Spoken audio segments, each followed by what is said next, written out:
To the Miami Hurricanes, and here come the guys from Chestnut Hill.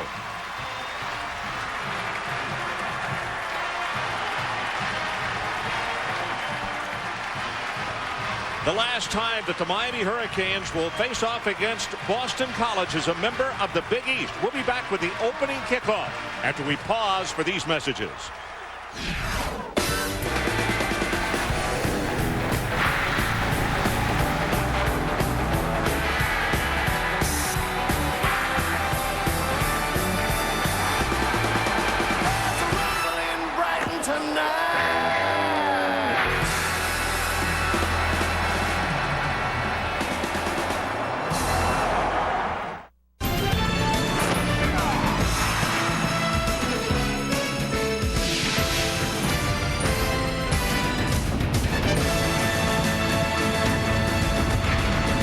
Welcome to ESPN's College Football Saturday, celebrating 20 years of college football on ESPN. Tonight, the number 2 Miami Hurricanes take on the Boston College Eagles. All season, ESPN Saturday Night College Football will be broadcast in high definition, presented by Phillips and Best Buy. Let's take a look at the top 10 today. It has been upset Saturday so far. Will it continue here tonight as numbers 5, 6, and 7 have all fallen today? And you can bet that Larry Coker down in the locker room has reminded his ball club that upset Saturday could continue right here in Boston tonight. Hi, everybody. Ron Franklin along with Mike Gottfried. And, Mike, the last 4 times that the Hurricanes have come up here to play, they have won, but they have been extremely close. What does BC have to do tonight to pull it off and to stop that string of Cane victories here? Ron, the formula is simple for Boston College. They got to out-muscle Miami at the line of scrimmage, especially the defensive line. Then on offense, Derek Knight's got to run the ball and he's got to run it many, many times. They can't make any foolish mistakes, any turnovers, give the ball away to Miami. Then don't give any big, easy plays to the Miami offense. That's the formula. The head coaches, Larry Coker, with an incredible 27-1 record, won a national championship in 2001. And his counterpart, the graduate of the U.S. Naval Academy, Tom O'Brien, 7th season as Boston College's head coach. Miami wins the toss. They defer. Boston College will receive. And here's a look at the series, particularly the games here at BC. And you see how close they have been. The last 4 meetings by a total of only 18 points. In fact, the game in '97 was an overtime affair. It is a mild evening, but we will tell you that it also is an extremely humid evening. Rain yesterday, but it went away today, and beautiful blue skies today in the Chestnut Hill area. Brian Monroe will kick it off. Blackman, the deep man, along with Horace Dodd, and we're underway. Short kick taken at the 10-yard line by Dodd, and Dodd will not even make the 20-yard line. Is very good coverage by the Miami Hurricanes on their special teams. So let's take a look at the starters. First of all, we talk about Quentin Porter, a young man who was out of Portland, Maine, a finance major. Mike, you got to visit with him yesterday as well as myself. You know, what's going through his mind right now? Ron, he's going to play the best defense he's played up to date, maybe the entire season. He just can't make mistakes. He's got to get the running game and Derek Knight going here fast. Very capable thrower. Very tall, can see over that offensive line at 6'4", 224 pounds. That's Adams in motion, and they go play action. Rolls it out, and he gets at it. 25 to the 30, up the sideline, gets by a tackle and is over midfield. They're going to say he stepped out of bounds back at the 36-yard line. Finally tackled by D.J. Williams. A nice safe call on first down by Dana Bibo, the offensive coordinator, to get Quentin Porter off on the right foot. Just a little soft pass to Grant Adams, who he has a lot of confidence in. He stepped out of bounds, and the ball is going to come back, but a good play for the young quarterback to start out with.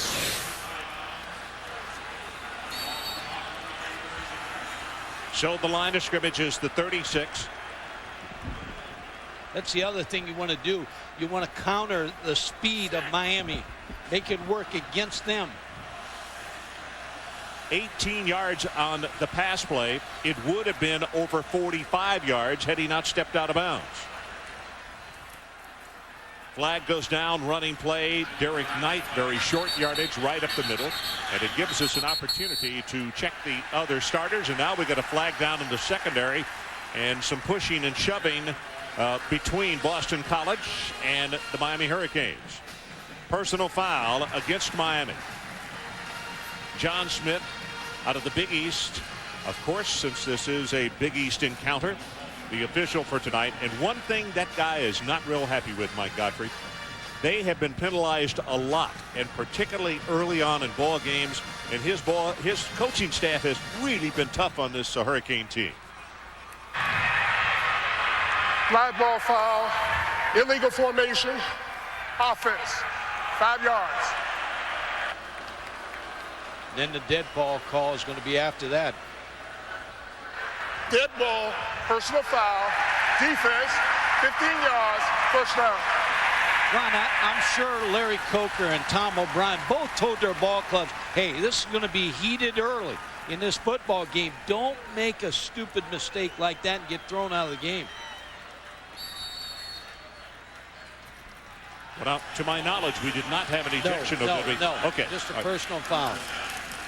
So at first, the personal foul carries the automatic first down. The line of scrimmage is now moved up to the 46-yard line. And if things calm down here in a moment, we're going to give you some starting lineups, but that's the way it's been in the first 2 plays. A pass thrown incomplete over the middle. Let's take a look at the starting lineups now. First of all, for Boston College on offense, Derek Knight at tailback. Greg Toll, who's nursed a knee injury, is back. Hazard and Adams, the wide receivers. They're very good at tight end. Sean Ryan is the starter there. In the offensive line, Hoffman and Sneed, the 2 best of that offensive line. And they'll have their hands full with a very, very good defensive front by Miami.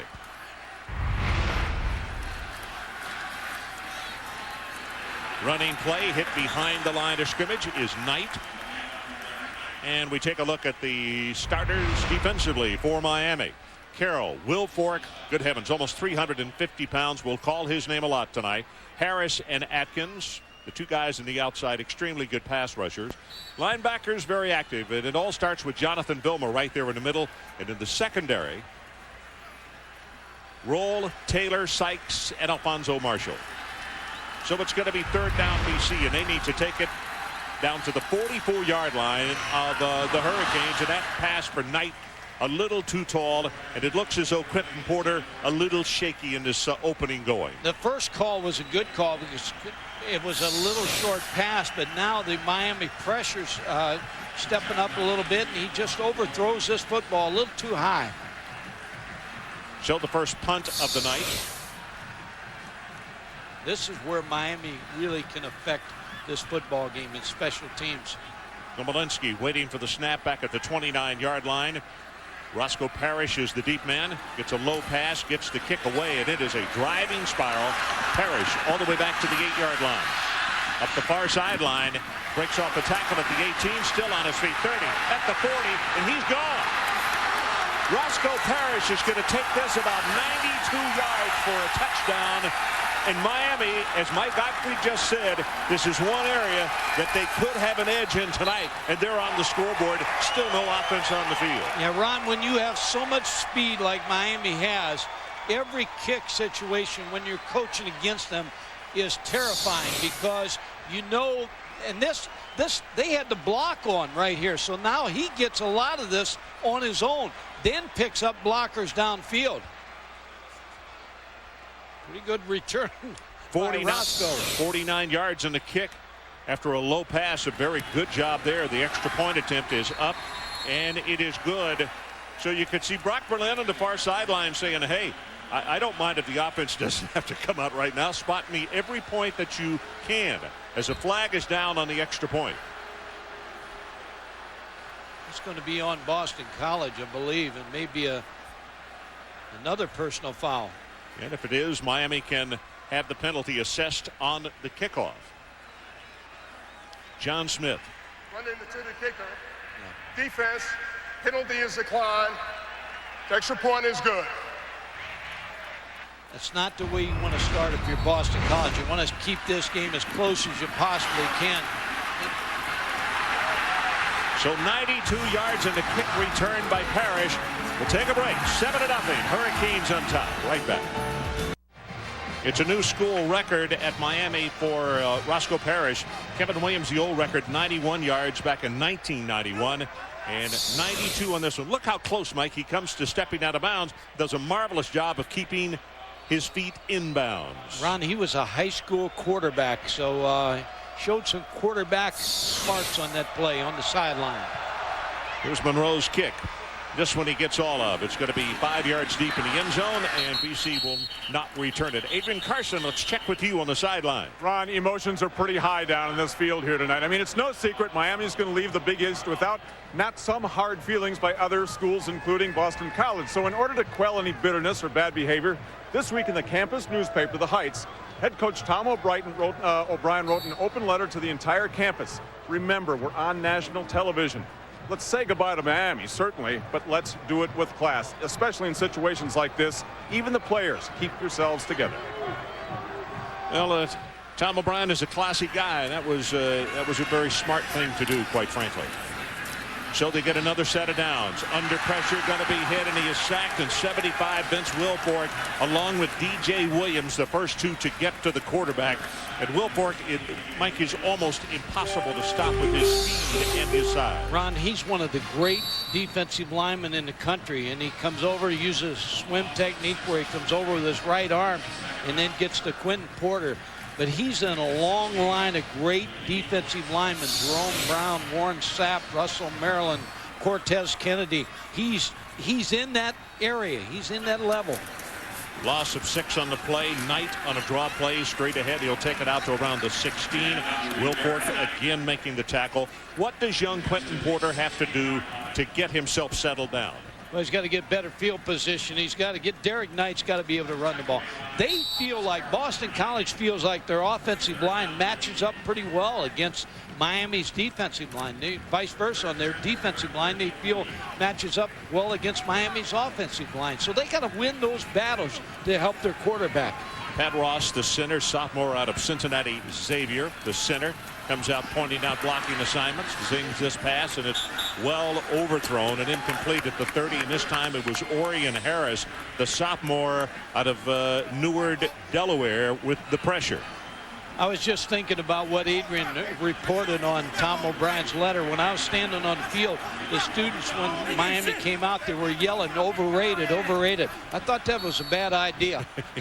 You know, let a sleeping dog lie. Let's don't arouse anyone. Bad idea. They don't have to play, the students. Gomolinsky is back deep, and once again, Roscoe Parrish has dropped off, but they stand to get really good field position. He is at his own 45, and here's the kick. High driving spiral. This is a good kick. Parrish on the run, has to let it go, and he's going to take it at the 33-yard line. Gets by the first two, and now is going to be knocked down hard at the 39-yard line. So we'll take a timeout. 51 yards in the kick and 7 on this return. We'll be right back. ESPN's College Football Saturday, brought to you by Budweiser. The best things in life are the things that are true. Budweiser. And by Saturn, makers of the highly adaptable View, redesigned L Series, and the fun to drive Ion. Welcome back to Chestnut Hill. For the first time tonight, we see the Miami offense, which leads us to introduce Brock Berlin, the junior transfer. Of course, came to Miami by way of Florida. 6'1", 211. He's out of Shreveport. And probably the most important thing to mention, his girlfriend is Miss Louisiana. Very important. So Miami from the 40-yard line, and he's going to throw on first down. Zings it, and that one is low at the 45-yard line. The rest of the starters for the Hurricanes. Frank Gore, he's been nursing a little bit of an injury, but he's going tonight. Hill is the fullback. Moore and Beard, the wide receivers. Kellen Winslow, the All-American at tight end. Up front with the offensive line, Eric Winston. This time last year he was a tight end. They have now moved him to tackle. Carey, Rodriguez, Myers, and Butler rounding out the rest of an offensive front. And there's a look at Kellen Winslow Sr. watching his son, who is a junior, play tonight in this ball game, and he has truly become an outstanding college player. on the I formation. This is Gore, and Gore is going to be stopped after a gain of only 3, and now it'll be third down, and it gives us an opportunity to meet the defensive starters for Boston College. The down 4, this is their strength. Kiwanuka, Martin, Goodwin, and Melting. The linebackers for BC, they're very good. Flores, Henderson, and Ott. And in the secondary, the best athlete in the group, Will Blackman, not only plays corner, he's a return guy. Cook and Stansel, 2 excellent safeties, and Jasmine Williams is the corner over on the right. Third down, and they need to take it squarely to the 50-yard line to keep this drive going.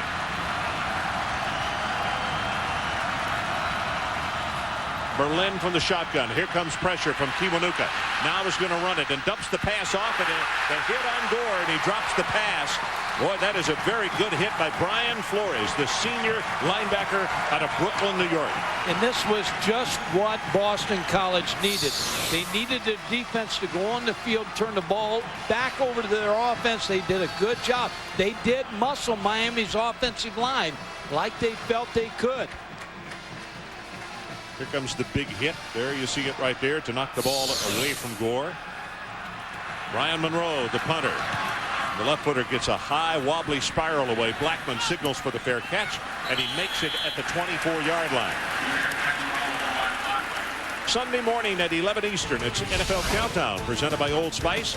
Join Chris Berman and the gang as they report from all the games with up-to-the-minute stats and news. This week, Dante Culpepper grows up. Impact player, Lavernius Coles, and Jam Session. Priest Holmes, that's NFL Countdown tomorrow at 11 Eastern.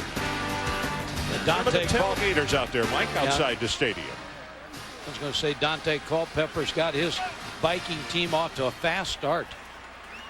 Red McCombs has got to be very pleased with the way 2003 has started for them. Tom O'Brien hoping that his offense can get something started right here. Wings this pass, has it complete to the 26-yard line to Joel Hazard. And Reese, let's check back with you. All right, Ron, over on ESPN2, Arizona State and Iowa. Maybe it's about time we sit up and take notice of the Hawkeyes. Already up 14-2. Nathan Chandler to Ramon Ochoa. Remember, they're without their top receiver, Mo Brown, tonight. Kirk Ferentz's team up 21-2. All righty, our situation, 7-0. Miami on top by way of a 92-yard punt return by Parrish. Running play comes to Horace Dye. Fights his way out of it to 30, out to the 33-yard line. He is a transfer by way of Penn State University. What Boston College does on this play is put formation into the boundary, and they outflank the Miami defense. Do a pretty good job of getting Dodd past the first level. Dave Cushetta, the number 2 tight end, number 86, with an excellent block downfield. So it's going to be third down, and they need about a half yard to hold on to the football. Down 7-0, and they need something to happen right here, and I don't know if he got the first down. Here comes a late flag. Going to get a face mask here. On Atkins, number 98, may have brushed the face mask. Baraka Atkins, who was a redshirt freshman out of Sarasota, Booker T. Washington High School. And as I mentioned way back at the beginning sequence of this ball game, Larry Coker, as you will see the face mask coming up right here. Larry Coker and his staff have really been on the Hurricanes about so many penalties and the fact that they've just got to stop it because they're giving up good field position to the opposition when they have in fact stopped them on defense. And sometimes you blame that on youth, but face mask and those things, they got to stop. When you look at this Miami team, when I was standing on the sideline, Ron, this is as good a looking football team as I've seen. I mean, they look the part. They're airport guys that can play. The bus guys that, you know, you like your big guys on the bus get off first. These guys can play. Derek Knight checks back into the lineup. Speaking of those who can play. And he gets the handoff, tries the right side. There's nothing there. In fact, he will be knocked down for about a yard loss. He had 156 yards against Penn State. Very, very strong, catches the ball well. And Jonathan Vilma came over to make the tackle on him. So it's going to be second down and long. And this is a position that BC does not want to be in, second and long, with a young, inexperienced quarterback. And they better block Wilfork.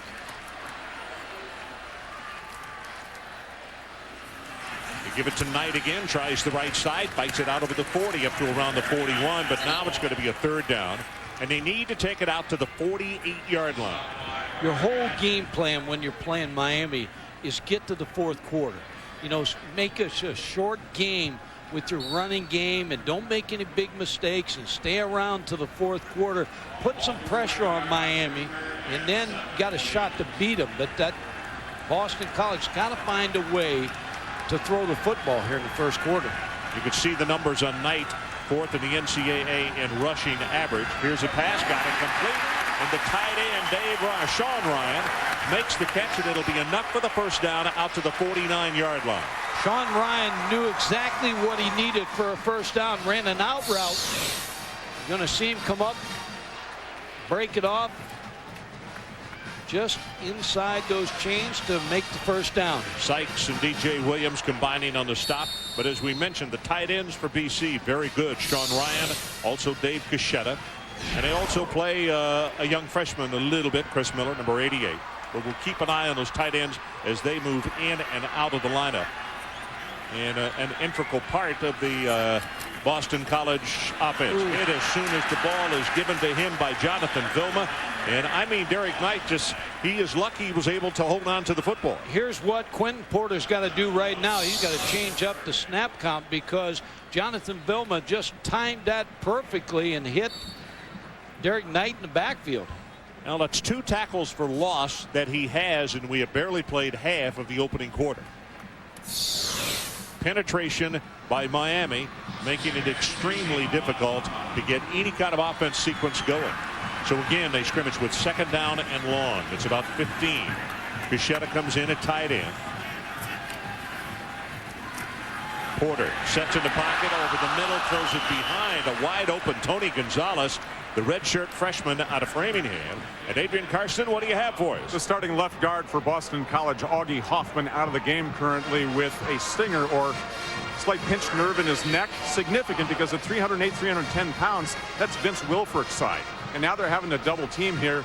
Remember that Hoffman is potentially not only one of the best run blockers, but pass blockers in the Big East. So they miss him right now. And Ron number 75, Josh Beckham, who's a redshirt freshman, he gets the All-American Wilfork. Well, what's interesting is Chris Snee, who is the guard on the other side, has taken Wilfork the last 2 years. And in fact, last year graded out extremely well against Wilfork down in Miami. That pass too far, incomplete at the 42-yard line.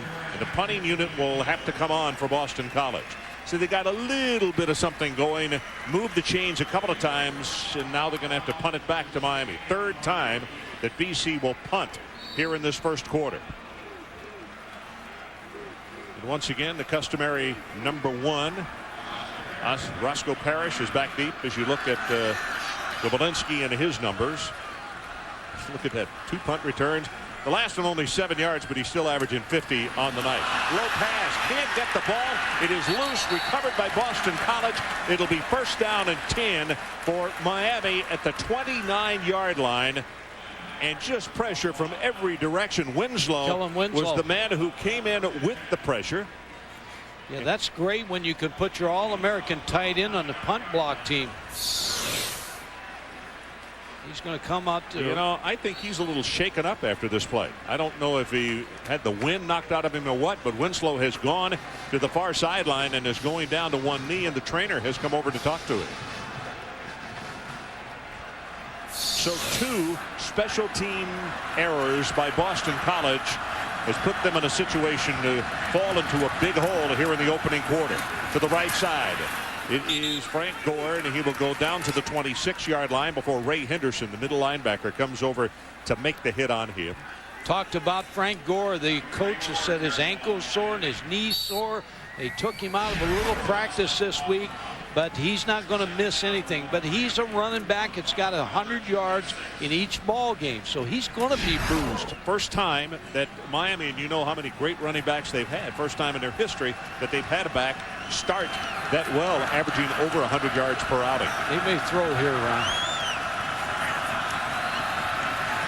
Short, Gets it out. That's Winslow, and he'll take it inside the 20, close to the first down. In fact, now they will spot him beyond where the yellow line is, and it's T.J. Stencil who was there to make the tackle. Sometimes when the backs move up, they have to have pass protection. Frank Gore moved up a little bit on that play and gave away a little pass play because he's got to block the tailback. Got to get pass protection. Great hands Winslow has, but where he is really improving, when you look at the numbers of them when they're inside the 20, he has become an extremely good blocker, something that he's working very hard on. Berlin looking for the end zone, and he goes for Winslow. Did he catch it? At the 2-yard line, he came down with it. He took it away in between 3 defenders and came down with the football. Ron, you don't get away with this throw very often. Brock Berlin did not read the coverage. As a matter of fact, he threw in, you're right, 3 guys, but he has Kellen Winslow, who's 6'5". The rest of those DBs are 6'1", 5'8", 6 foot. So he's got that advantage. Look at this. Stanzel is very close and tries to take it away from him. That's a heck of a lick, and he still comes down with the football. So it is 1st and goal, Miami. And you see the incredible athleticism of Kellen Winslow, the junior out of San Diego. It's a jump ball. Is that what that is? It's an unfair jump ball when you got him going up for it. 2 tight ends. That's Winslow in motion. And here's Gore in the sweep. Stiff arm. Touchdown Miami. And they made it look easy. Cook was the closest man, and he'll walk it in for the touchdown. And Tom has got to be extremely disappointed at 2 special team errors, and it's cost him now 13 points. Yeah. Going to be 14. That's been the difference in this football game in the first quarter. And the difficult thing is, comebacks are one thing, but comebacks against Miami are still another thing. Difficult. Petey with the extra point attempt is up, and he's perfect. So let's take a look as we go to break one more time at this catch by Kellen Winslow. There are 3 defenders around him. Crash right here. He brings it down, folks. He has that with 1 arm. It was complete, and they score. We'll take a break.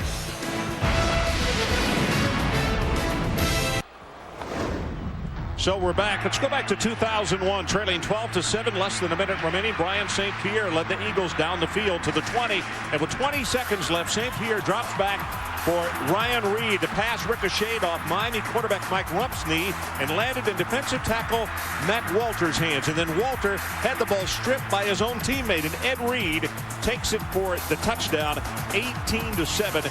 And because of that return, Miami went on to win the national championship in the Rose Bowl as they went on to defeat Nebraska. You got to be good, you got to be lucky, and you got to have some breaks to win a national championship, Mike. Game of inches. As good as they were that year, BC not only had them on the ropes, but a completion of that pass right there, and they probably would not have had an opportunity to go to Pasadena. This is Blackman from the 6th. 20, 25. Blackman very capable as a return guy, best athlete on this BC team. 26 yards on that return. And a reminder that tomorrow at 8:30 Eastern, it's ESPN Sunday Night Football. It's an AFC showdown. Drew Bledsoe and the Buffalo Bills head to Miami to battle the Dolphins. That's the Bills versus the Dolphins Sunday night, 8:30 on ESPN, and available nationwide on ESPN HD. It all starts with NFL Primetime, presented by Miller Lite at 7:30 Eastern. I'd say Drew Bledsoe's found a home. Yep. Doing very well. Yeah. There's some surprised people that they are sitting where they are. Horace Dodd in the ball game replacing Derek Knight. He was the ball carrier, maybe a gain of 1, and that's about it. And we come back to it if we were keeping an average on first down tonight, with the exception of that pass that went for 18 yards. They have not. They've had 2nd and long in every situation. Ron, they can't run the ball, and that's the problem, because when you got an inexperienced quarterback, it's all going to go on his shoulders. You can't run the ball. Minus 17 yards. Quentin Porter looks over the defense, hands it off to Dodd again, and breaks a tackle and through a hole at the 40-yard line, and it's going to be 3rd down BC, and they'll need about 2.5 yards. Thomas Carroll defensively for Miami. And limping off the field is Baraka Atkins, number 98, the redshirt freshman out of Sarasota. He is shaken up, and in fact he went straight to the artificial turf in front of their bench when he got over there. You can see the trainers are with him. Brian Pata comes in replacing him, number 95, and he is a true freshman out of Miami Central. See if BC can pick up this first down here. They need that desperately. They roll the pocket. Here comes the pressure. Throws it complete. Incomplete. Couldn't hold on to the ball at the 48-yard line. And Jonathan Vilma is the man who separated him from the football. And Quentin Porter took a heck of a shot. Yeah, that's the respect that Boston College has for this Miami defense. 3rd and 2, going to throw the football. And there's the hit by Jonathan Vilma. He has introduced himself to Derek Knight and Quentin Porter both tonight. I think they ought to take that play right there and put a big X through it and maybe not come back to that again. And waggle doesn't work when you got that kind of speed. Quentin will check out of it. Yep. Driving Sproul trying to kick it away from Parrish. It bounds, and he's going to take it at the 11-yard line. Cuts back to the open side of the field, gets a couple of blocks, and now is going to be tackled way back at the 8-yard line. So the ad-libbing got him in a little trouble, and Will Blackman, who returns punts, plays cornerback, also covers kicks. 48 on the punt and -4 on the return. I don't care if he makes a mistake on this. If he came off the sideline and say, hey, do it every time, because eventually he's going to break this. Now, he lost some yardage, but you can't take away his big play ability. Roscoe Parrish, sophomore from Miami Senior, and as Mike said, high school quarterback, very versatile athlete. So the worst starting position for the Miami Hurricanes tonight.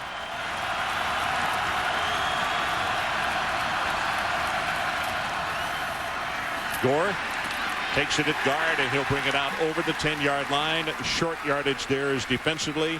It was Jasmine Williams from his right cornerback spot. Ron, Paul Peterson's warming up. He's a Snow Junior College transfer, 6 foot tall. He's more of a running quarterback, throw the ball very well. And I like the fact he's warming up. He knows he's going in the first series in the second quarter. It's like a relief pitcher. You got to throw. Clock runs with 2.5 minutes left in this opening quarter. 14-0 Miami. It's Kevin Beard in motion. But Gore gets the handoff, bounces it to the outside. Nothing doing, and it's Kiwanuka. Matthias Kiwanuka, who is out of Indianapolis. He is from Uganda. Extremely quick. He's also tall at 6'8", 249 pounds. And watch this play he makes. That's a nice defensive stop right there. And the coaches think this youngster, who is only a sophomore, has got a bright, bright future here at Boston College. What made that play was Doug Goodwin was up in the backfield of Miami. A solid defensive tackle for Boston College. So Miami calls a timeout with 1 minute and 42 seconds left in this opening quarter, and we'll take the break with them. 14-0 Hurricane. BC trying to get a stop. So the Miami Hurricanes on top, 14-0. We are coming to the closing stages of the opening quarter. They have a 3rd down, and they need to take this ball out to their own 18-yard line. Joel Rodriguez comes out with the football. Berlin will go from a shotgun formation. And that's Frank Gore just to his right. All the way back in his end zone. Drills the ball. Got Winslow out at the 15-yard line, and he'll take it for the first down. They will spot it at the 17, 18-yard line. He didn't have the first down. No. One thing Larry Coker said, we got to get the ball more to Kellen Winslow. And they're trying here in the first quarter. Brock Berlin just waits for him to clear on a crossing route. I tell you, he's a fine tight end. Will Blackman on the tackle. You know, Blackman, they talked about what an exceptional athlete. Mike, he's done a little bit of everything already tonight. Returns, punts, kicks, defensive back, special teams. Here's the punt. Line drive, not going to turn over, and taken at the 46-yard line across midfield, and this will be far and away the best field position that Boston College will have started the ball game with this evening. Hasselbeck on the return, 6 yards after a 37-yard punt.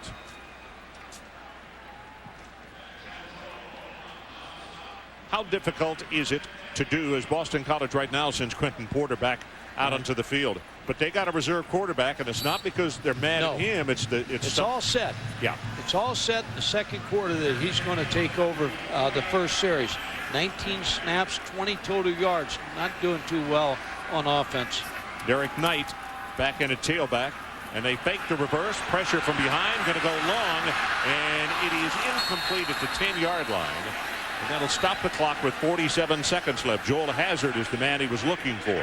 Ron, the reason coaches want to play 2 quarterbacks is to give you depth, because as Kansas State found out with Roberson, that when your first guy goes down, you need a second guy. So Paul Peterson's going to get a shot in the second quarter, first series in this quarter, to come in the ball game and play.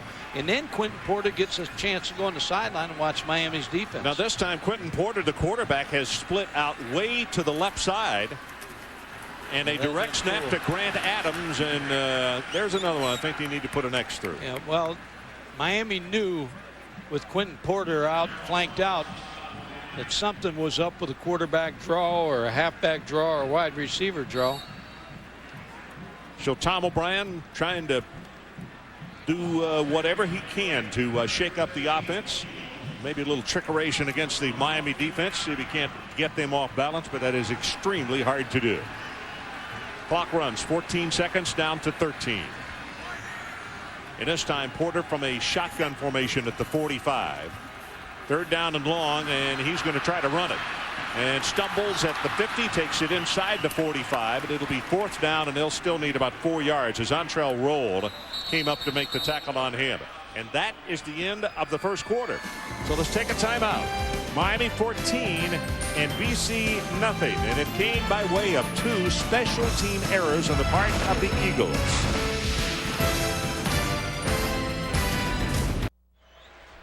Welcome back to Chestnut Hill. Ron Franklin, Mike Godfrey, Adrian Karsten, as we begin the opening of the second quarter. The 4th punt by Boston College in this first half. Gomolinsky standing back at his own 44-yard line. The last time they attempted to punt, it was a low snap, and Kellen Winslow came in to knock him down. He is to go pretty low for this one. End over end kick, and it's going to hit at 2 yards deep in the end zone. So Miami will take it with out to the 20-yard line. And tonight's game track being brought to you by Bridgestone. The opening score of the night, Roscoe Parrish. This is a new school record, 92 yards. The old record was 91. Kevin Williams held. Then the low pass I was talking about, Winslow right on top of Gomolinsky, and that led to still another touchdown set up by this brilliant catch by Kellen Winslow at the 2-yard line. And then Gore takes it on the sweep, and it goes in to put Miami up with the extra points good, 14-0.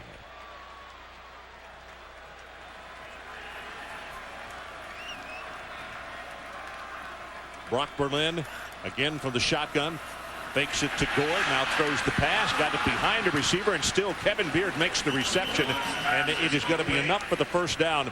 And folks, this is a great example of how great athletes can make a quarterback look really good, because that ball was so far behind him and he still had the reactions to turn back and get it. Take a look at it, Mike. Yeah, Berlin has a lot of pressure on him.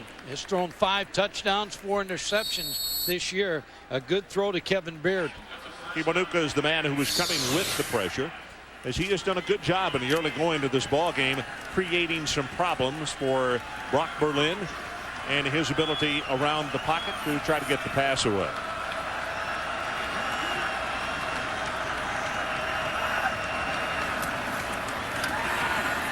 Makes it to Gore, out in the flat, has it complete. Wow, that is a good open field tackle by Brian Flores, who came over to hit Quadrine Hill, the sophomore out of Sunrise. And that is good recovery time right there. Yeah, Frank Spaziani, the defensive coordinator, said about Brian Flores, he tried to make him a safety, but he was a step slow. So they moved him to linebacker. He's playing very well this season.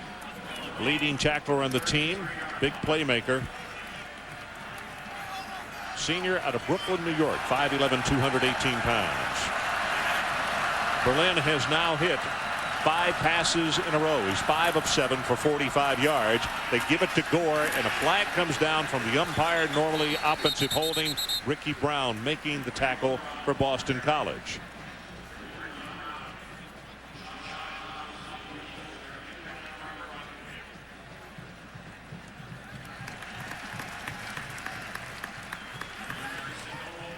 As you look at Larry Coker, when Brock Berlin told us the other day when he thought about transferring, the first person he called was Larry Coker. He met him in recruiting. He liked him.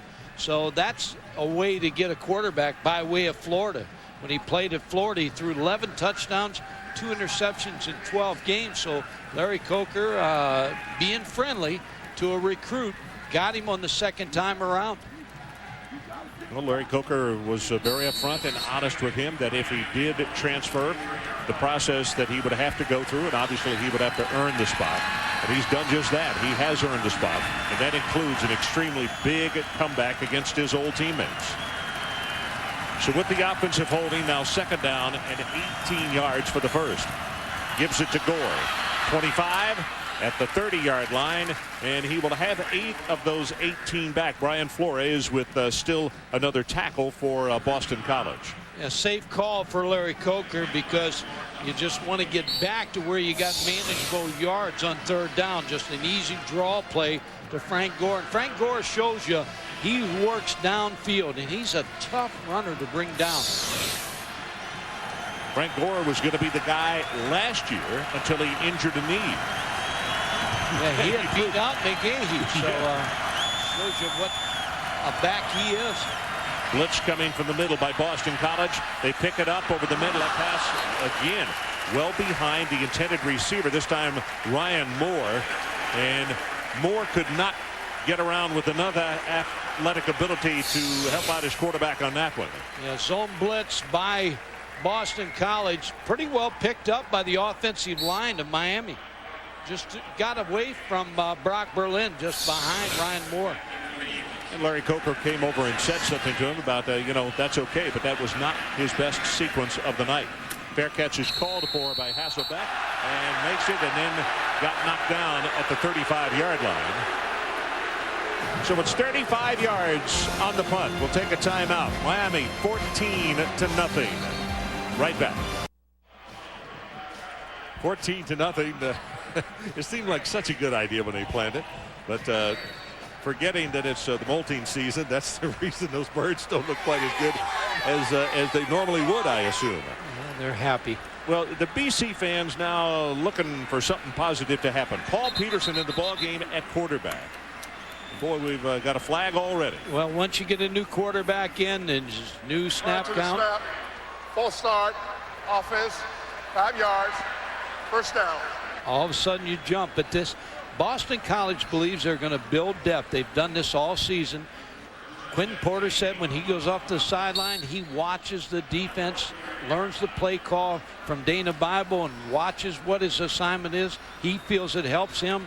Paul Peterson gets a chance to go in. He feels it helps him too. Paul Peterson is an older individual because he is Mormon, and he has been on his mission. That ball too hard and too high, intended for the tight end Cushetta. And so as a result, he's already taken his mission. He also has started 20 ball games, so he actually has a lot more starting experience than does Quentin Porter. Yeah, junior college, but just still college football. David Archer from Iowa State came out of Snow junior college. Josh Heupel from Oklahoma. Mike Norseth, who played pro football from Kansas, all from Snow Junior College. Difficult thing, he was not here for spring. No, that set him back. Second down and 15. Woolfolk jumps offside and then throws the quarterback down, and there's your first down right there. That is just not smart, plus the fact it's a good way to hurt somebody because of unnecessary roughness.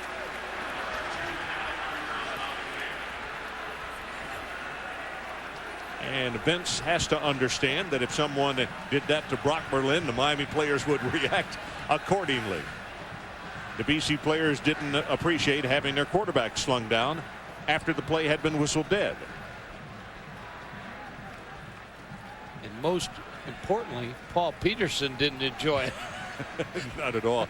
Will like a rubber ball going Will down. Fork is so big and strong. Snap, dead ball, offsides, defense, contact foul, 5-yard penalty.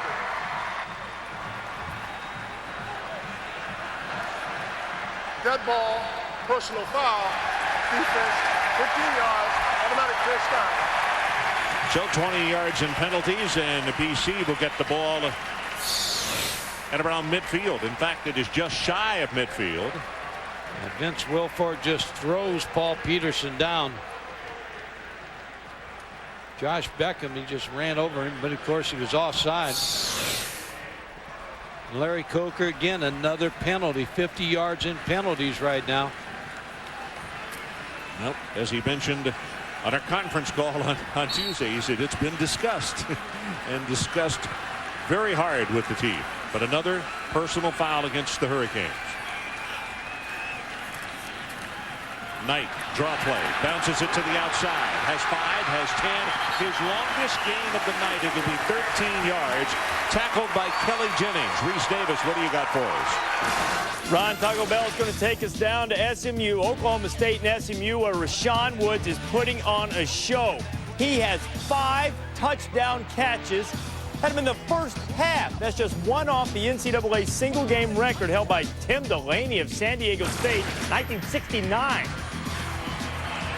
Wow. So first down on the new line of scrimmage is at the 37-yard line. Blitz coming right up the middle. Got a man and throws, interception, and that's going to be returned by Sean Taylor for a Miami touchdown. Ron, you're just looking at a #1 draft choice from Miami. He's only a junior, but he's as good a safety as there is in this country. And he's big. He's 6'3", 230. And Paul Peterson didn't read the blitz and threw the ball right to Sean Taylor. 3 big mistakes by BC. 2 on the special teams, and now this one. And Tom O'Brien yanked his hat off, and a very stern talking to with Paul Peterson. John Petey to attempt the extra point. Knocks it straight down home, and we'll take a timeout as we go back one more time and look at his interception by Sean Taylor, the junior out of Miami. Got over prep, makes the pick, and he's off and running. And as Mike said, he is a big kid, 6'3", 230, but runs extremely well. So it's 21-0 Miami. Take a break. ESPN's College Football Saturday, brought to you by Saab. Welcome to the state of independence.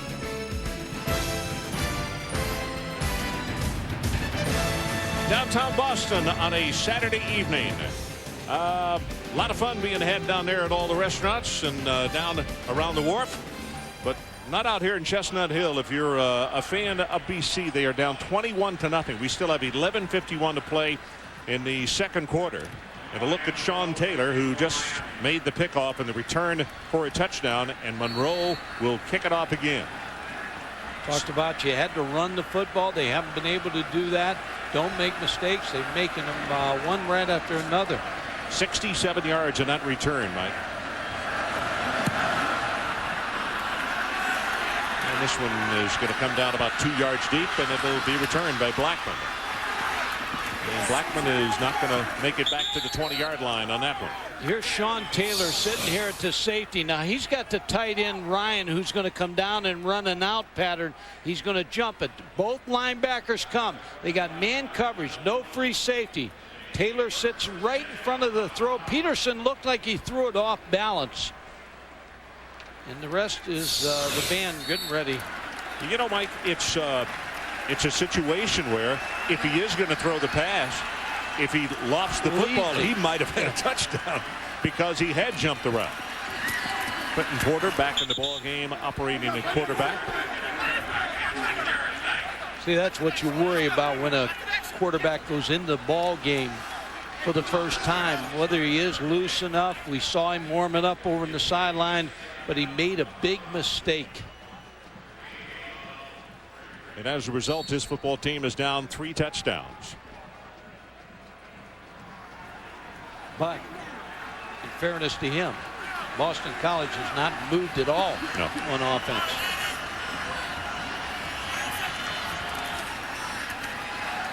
Sets deep in the pocket. Is hit. The ball is loose. Knight scrambles for it. And recovered by Boston College at the 15-yard line. It was Baraka Atkins who was there applying the pressure and caused him to lose the football. Now what you have is 2 jittery quarterbacks. Quentin Porter going back, doesn't see anything, steps up, and then gets hit back by Atkins. Very fortunate that they recovered the football. Baraka went off with an injury a while ago, and obviously his ankle is okay because the trainer went over and looked after him, but he looked like he was 110% on that play right there. 3rd down and 13. Drops it right over the middle. It's Knight, and he's going to be tackled at the 24-yard line as Antrell Roll comes up quickly to make the hit on him, and again it's going to be 3 and out for Boston College. Well, neither offense really has shown much in the first half. A couple big plays by Miami, but neither one of them been able to move on the defenses. Domolinski stands back to punt, looking into the eyes of a gentleman who already has a 92-yard kick return tonight for a touchdown, Roscoe Parrish. Line drive, and it hits it to 40, and BC with good coverage right there. And Miami is not going to be able to make a return on this one. Tonight's Aflac trivia question: what was BC's last win over a team ranked in the top 3? The answer coming up later on.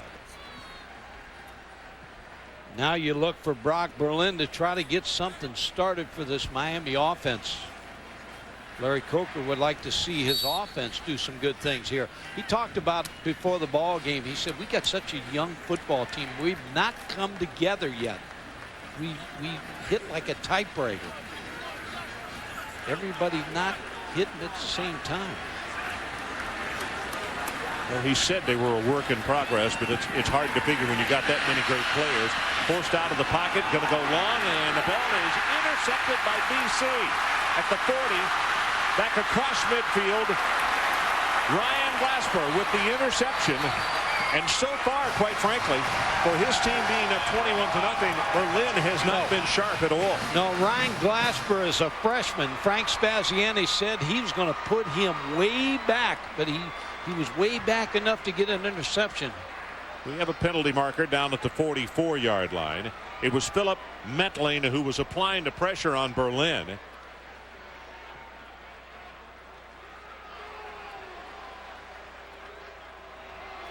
Personal foul, roughing the passer against Boston College. John Smith's getting tired of this personal fouls all night. He's had 4 of them. Here's the play. Good pressure by Metling. Try to get the ball to Winslow. There's the hit on Berlin. I think he hit him in the helmet to the head. Al Washington is the man with the lick. And a flag came down immediately, so erase the interception.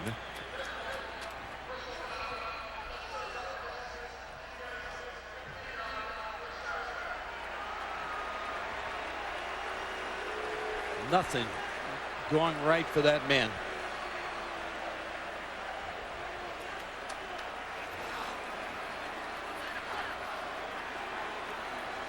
So the penalty pushes the ball down to the 42.5 yard line.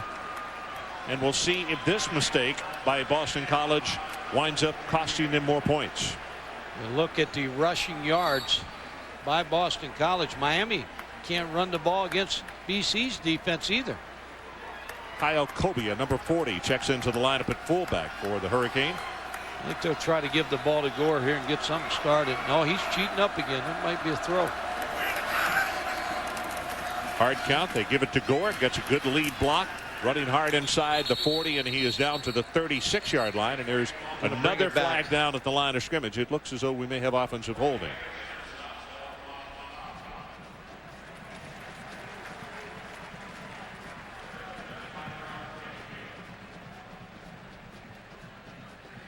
That's the area Larry Coker worried about, the offensive line.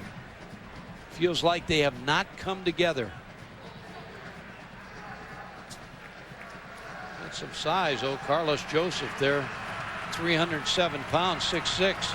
Carlos was the starting left tackle last year. And Eric Winston, they moved him from tight end. Obviously, having played a position like tight end, he's got very good feet. And they think that he talked even with his old high school coach and asked and said, you know, am I making a mistake by doing this? Played out of Midland League. And his coach said, you know, I think that probably is a very good move for you. I can tell you it's a great move for him. 6 penalties, 60 yards against Miami. Another flag goes down. This is Gore. Still another flag, and he'll take it inside the 45 and is going to be tackled at the 44. Will Blackman finally made the tackle, but let's see what the markers are about. As bad as the penalties have been, except for the big plays. I mean, this Miami has done. The offense has not been able to move the football against this defense. Offense, 6 men on the line of scrimmage, 5-yard penalty, still first down. They got a long yardage situation here. You know, the new line of scrimmage is going to be the 43. They need to take it all the way down to the Boston College 32-yard line to pick up the first. The way Miami is capable of coming up with big plays. That's one thing with those receivers. They all look like they come out of cookie cutters. They're all the same. Jason Geathers, number 3, the man to the top of your screen. Berlin from the shotgun. Gives it to Gore. Running hard, breaks one tackle at the 45 and takes it all the way out to the 50-yard line. Josh Ott is there to make the stop on him. Josh Ott, the leading tackler last year for Boston College. He also was a co-captain, 4-year player, was a safety, and they moved him to linebacker as well, but has been a steady performer for the Eagles here at Boston College. Clock now under 8 minutes to play until halftime. 21-0, Miami on top, and it all started with a 92-yard punt return on the part of Roscoe Parrish. Sets deep in the pocket, middle screen. Gore, what a great defensive play as number 4 Jasmine Williams comes across and takes his feet right out from under him, and he had just been blocked. Ron, they had a play if Jasmine Williams doesn't make this tackle on Frank Gore.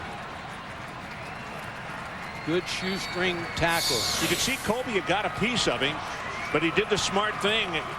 He gave him a part of his body and then just submarine knocked his feet out from under him. Third down. 3rd down and 19.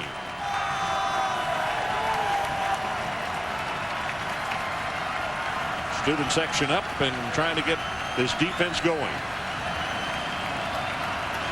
Safety blitz, and they pick it up right in the middle. Berlin gets the pass away, got it to Beard, and he is going to be stopped well short of the first down at the 47-yard line. Reese Davis, let's check back with you. All right, Ron, a couple of scores. Number 19, TCU, struggling against Vanderbilt without their starting quarterback, Ty Gunn, who's injured. And Alabama, perhaps another victim of the MAC. Josh Hawley just threw a touchdown pass in Northern Illinois on top of the Tide late in the 3rd quarter by 3. Tell you, Reese, we talked about that among ourselves last week when we were at Tuscaloosa. 2 tough ball games in a row for Alabama, and those kids might overlook Northern Illinois. They are a really good football team. They've already got a big upset this year. Yeah, the Mid-American Conference. You can't overlook them at all. Miami of Ohio winning today. Marshall. Monroe gets the kick away. I mean, just barely. Very high kick, and Hasselbeck at the 14-yard line will call for the fair catch and make it. 33 yards in the kick. Let's take a timeout. 6:24 remaining until halftime. Miami.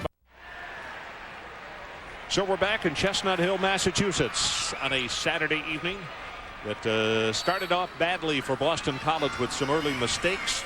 They have tried to right the ship, and to get another opportunity right here with 6 minutes and 24 seconds showing on the clock until halftime. And again, Horace Dodd has come in at tailback, number 28.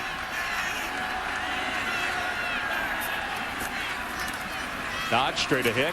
Puts your shoulder down, running hard out to the 20-yard line. He's a good looking back. They list him at 6'1". He looks as though he's a little taller than that as Jonathan Vilma comes over and makes the tackle. Had a touchdown last week against UConn. You have to block those defensive linemen. You never get to the linebackers of Miami. Again, 2 tight end alignment for Boston College. Bootleg going to be hit and sacked back at the 5-yard line by Baraka Atkins, and I kept looking to see if he had him by the shoulder pad or if it was the face mask, but there was no flag thrown, so it was by the shoulder pad. Check it out. All night the pressure on the quarterbacks from Miami's defense. As you see Vince Wilfork come in there and make that play, they're always after the quarterback. They've hit him. And Jonathan Vilma gets a good hit. And there's the last play where Atkins throws Porter down in bad field position for BC now. You could see it looked like he grabbed him just inside of his shoulder pads in the front there. And the draw play back out to the 10. Now the 14-yard line is Horace Dodd. Tackled by DJ Williams, the senior out of Pittsburgh, California.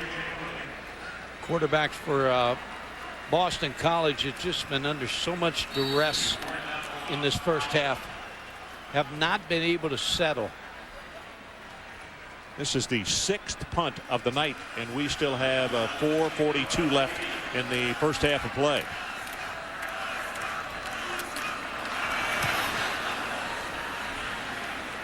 Wobbly spiral. Fair catch is called for and made by Parrish at the 49.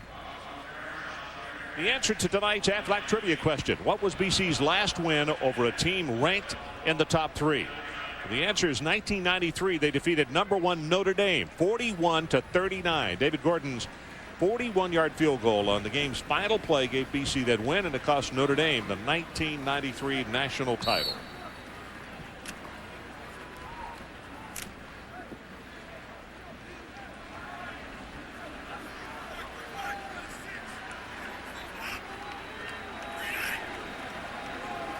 Miami from the 49-yard line. You see movement, and it looks as though looked like Boston College was going to slant their defensive line. It looked like the offensive tackle for Miami jumped. Butler. Yeah, Rashad Butler, number 64 out of Palm Beach Gardens. False start, offense, 5-yard penalty, remains first down.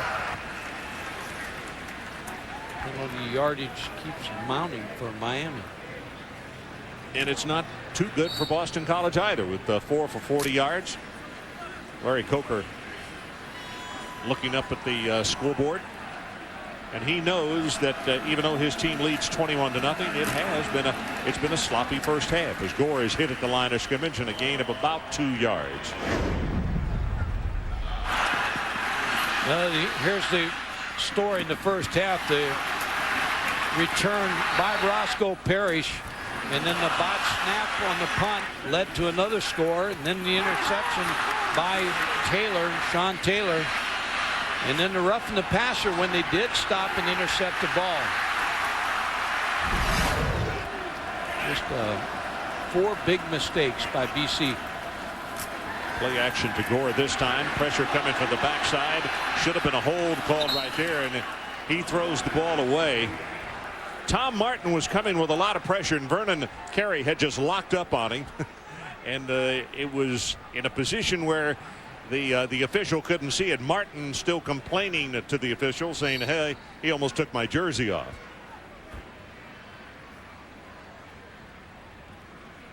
Sloppy Miami on offense. Penalties don't help them, but so many weapons, so many playmakers for the offense.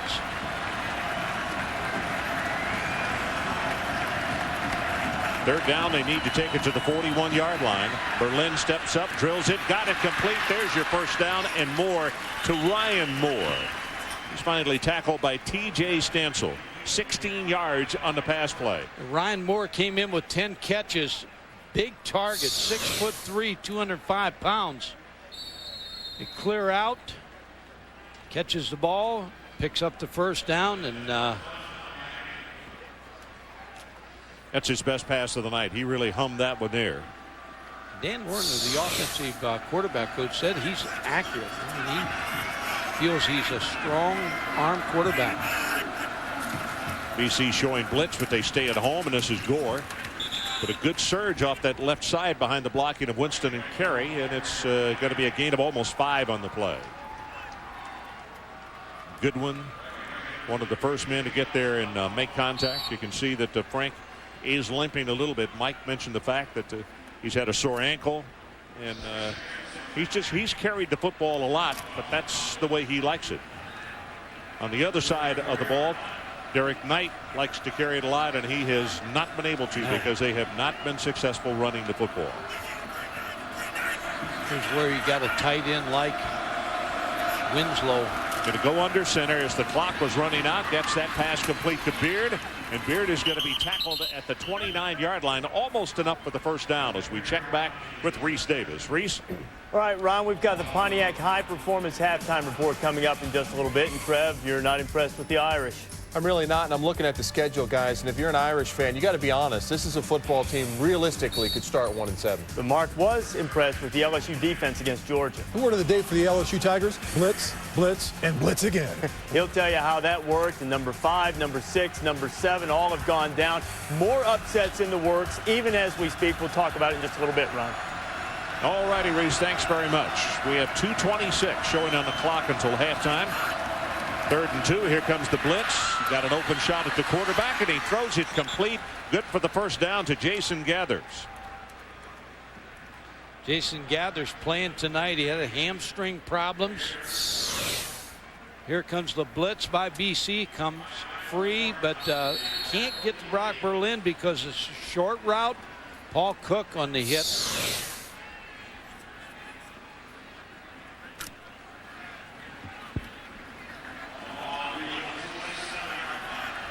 21-0, and Miami looking for more. They have a first down at the 27-yard line, and this stadium has just gone silent. Far sideline pass in and out of the hands of Jason Gathers, trying to go back to him for still another reception. But you talk about taking a home crowd out of a ball game, and that's exactly what the Miami Hurricanes have done in this one, Mike. Well, this is the best drive that Miami's had that they put together in this entire first half. I think your comment earlier was right on, that the student section should not have chanted when Miami came on the field overrated. Berlin 10 of 15, 73 yards. Winslow in motion there. Pass got it incomplete at the 15-yard line, bouncing around Jason Gathers. That's 2 he's dropped. That ball was thrown right in there. Now that was good coverage by BC. Paul Cook was one of the men who was right there on top of the play. Brock Berlin with a pretty good throw right here. It's got to be caught. So it's 3rd down, and if they want to keep this drive going, they need to take it to the 17-yard line.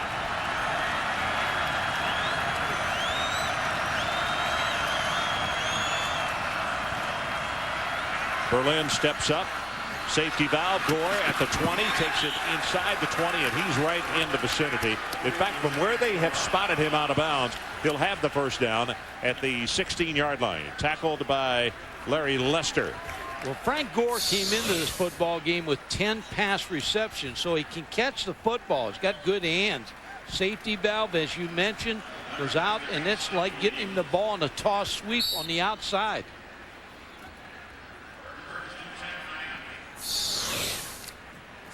Real impressed with Frank Gore. He's a competitor and runs hard, catches the ball very, very well. Al Washington, 56, checks back into the defensive lineup for BC. Well, they string it out to the sideline. Gore able to turn the corner for maybe a yard. Paul Cook out there defensively. Good job by BC on that situation. They'll stop the clock with 1:33 showing. BC's defense has done very well. They played well. Played against the run. Frank Spaziani's got him in the right spot.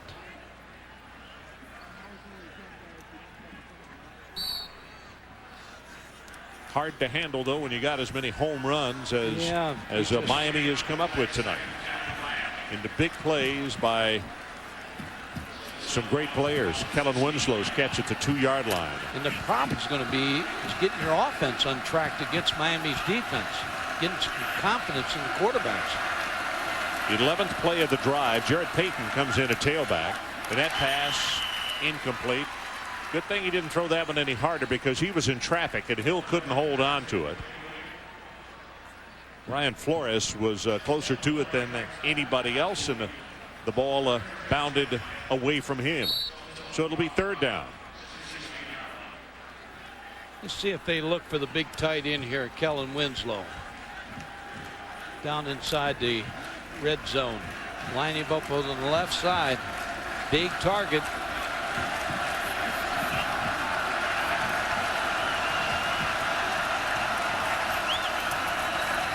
Sets in the pocket. 3rd down. Pass is caught by Beard and hit immediately as he was being grabbed just as the ball got there and stopped after a gain of only 1.5 yards. And it was Bowman who came over to make the tackle on him.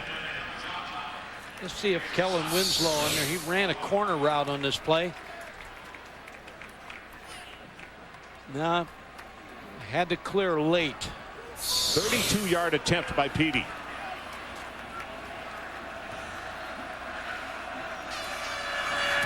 Well, that snap was fumbled and then got it back up in time, and the kick is good. So we'll take a timeout. Good job by Matt Carter. 24-0 Miami. We'll be right back. So we're back 24-0. Take another look at the great job at Matt Carter, who was the holder on this field goal attempt. What he does, ball comes down, he lost it and got it back up there in time, and it is good. And as a result, 24-0 Miami on top.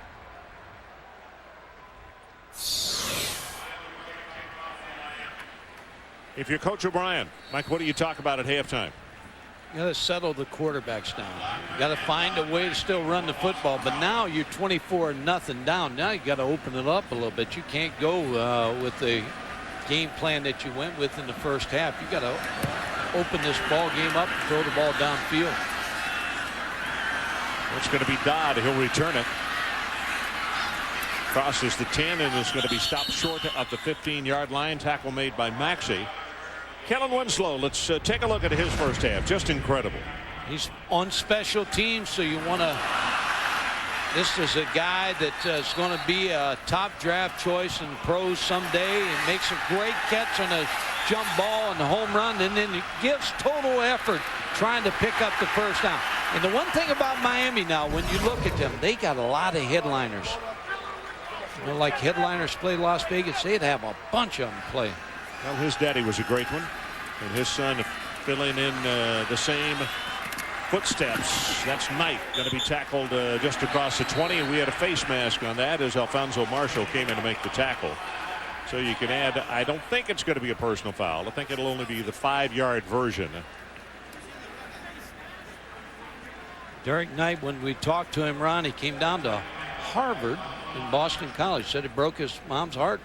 Yeah, obviously, go to Harvard. He is a very, very. Foul, grabbing the face mask, defense, 15 yards, first down. Well, it was wrong. It was not the 5-yard variety. But back to Knight. You know, he's a good student. He had qualified to get into Harvard, but he has already graduated, has a degree in finance, and Mike asked him if he would represent himself when he goes to the next level. He could and save he said some money. No, but anyway, just really exemplary young fella and a good football player. Here he comes out on the screen. You see that burst of speed, and he's going to have about 12 yards on that play right there. I asked him if he's been averaging 26 carries per ball game. And he said, you know, I'm not that demanding, but I want to get my hands on the football every time I can because I got confidence in myself. He is a hard runner now. He said he'll lower his shoulder on those safeties. Well, Porter going to run, and he'll have the first down. Better slide. Takes it inside the 30 down to the 28-yard line as Roll came over to make the tackle. That's a gain of 21. They're going to get a chance at a field goal. as Quentin Porter. That's good for Boston College, that he ends on a good note in the first half, scrambling and dumping the ball off to Derek Knight.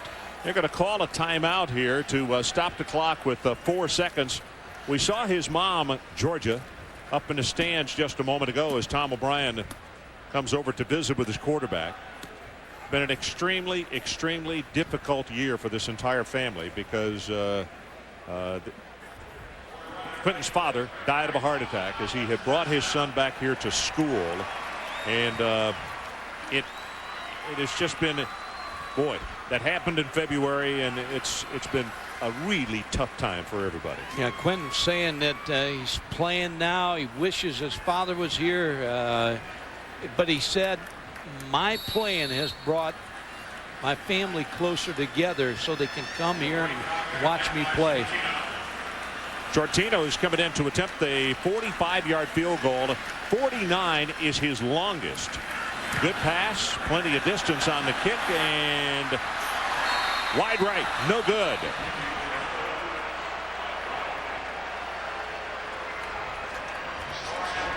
So we are at halftime today. Head to the locker room. It's Miami 24-0. Now here's Reese Davis, Trev Alberts, and Mark May with the Pontiac High Performance Halftime Report. Gentlemen. All right, Ron, the last 4.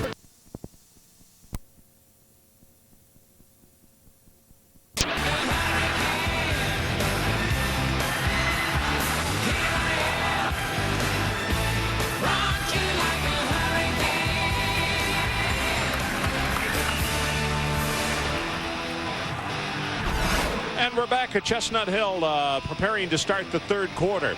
24-0. Number 2 ranked Miami open it up with some huge fireworks. 92-yard punt return to get things started. And Brock Berlin on the far sideline in a moment of prayer as we prepare for the second half. Here's the kickoff. It'll be returned by Darnell Jenkins. Darnell to the 15, runs into his own man, and he'll be stopped at the 20-yard line. Well, Mike Godfrey, there's a myriad of things that coaches could have talked about, but the one most important thing for Boston College, what do you think Coach O'Brien said? I think both offenses. I think Larry Coker's saying the same thing as O'Brien saying over there, that you got to get some offense. And when you look at Miami's had 112 yards total offense, and Boston College 90. So the defense has won the first half, except for the mistakes that special teams and throwing the interception for the touchdown. Boston College played well on defense. And here's Gore on the running play, and he'll take it for 6 yards. Tonight's game track being brought to you by Bridgestone.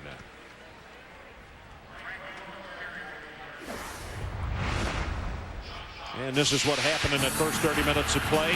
Here's Parrish. A new school record, the old record, Kevin Williams, 91 yards, and this is 92. So he put himself in the books. And this ball picked off and returned for the touchdown, 67 yards by Sean Taylor. And then Gore takes it in for the touchdown. And the field goal is good, and that's how we stand at 24-0.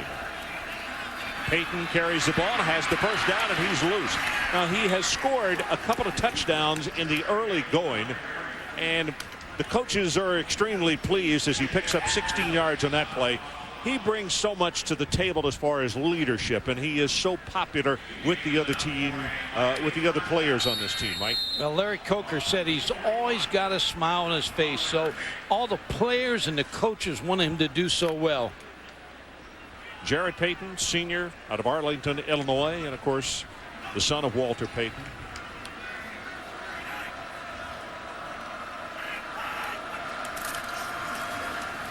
Gets the ball again, running hard, this time a shorter gain.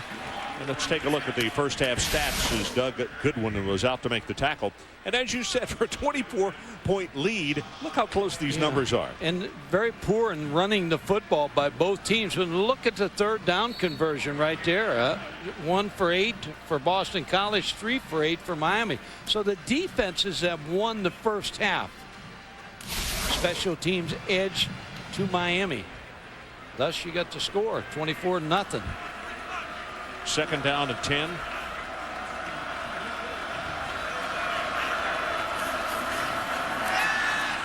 Berlin holds on to it, drills the pass, and it is dropped. I'm telling you, Roscoe Parrish, the ball almost intercepted by Boston College. And you see a very disgusted Stansel because he missed it. And then Parrish had an opportunity to catch the ball and take it for a touchdown. And Stansel the ball just gets over his head, and receivers work on that drill every day where the coach will put their hands up there and block the eyesight of the receiver, but they still got to bring that football in. Had a guest at halftime, Donna Scioletta, who is the president of Miami, stopped in to say hello, and also the fact that they have promised BC that they are going to start to schedule a home and home between these two universities, that they want this relationship to continue. As a timeout has been called, and we'll take it with them. 12:57 remaining, third quarter. 24-0 Miami. That hat reads Flutie for Heisman. That hat obviously from back around 1984. Third down, and the line to make is the 49-yard line of Boston College.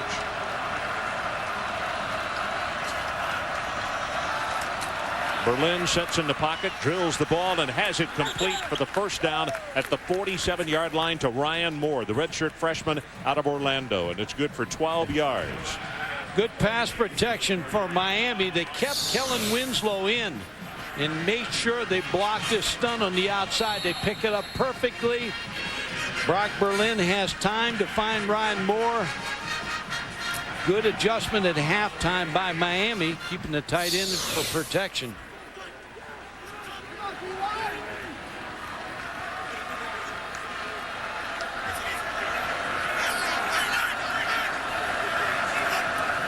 Paul Cook showing blitz. They come with the linebacker, and that pass thrown incomplete, thrown very quickly. Roscoe Parrish, the intended receiver, on the near sideline.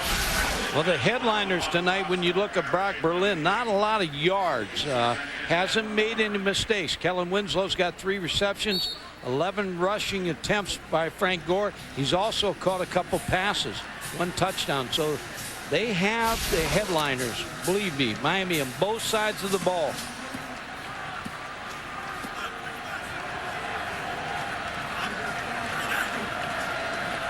Second down and 10.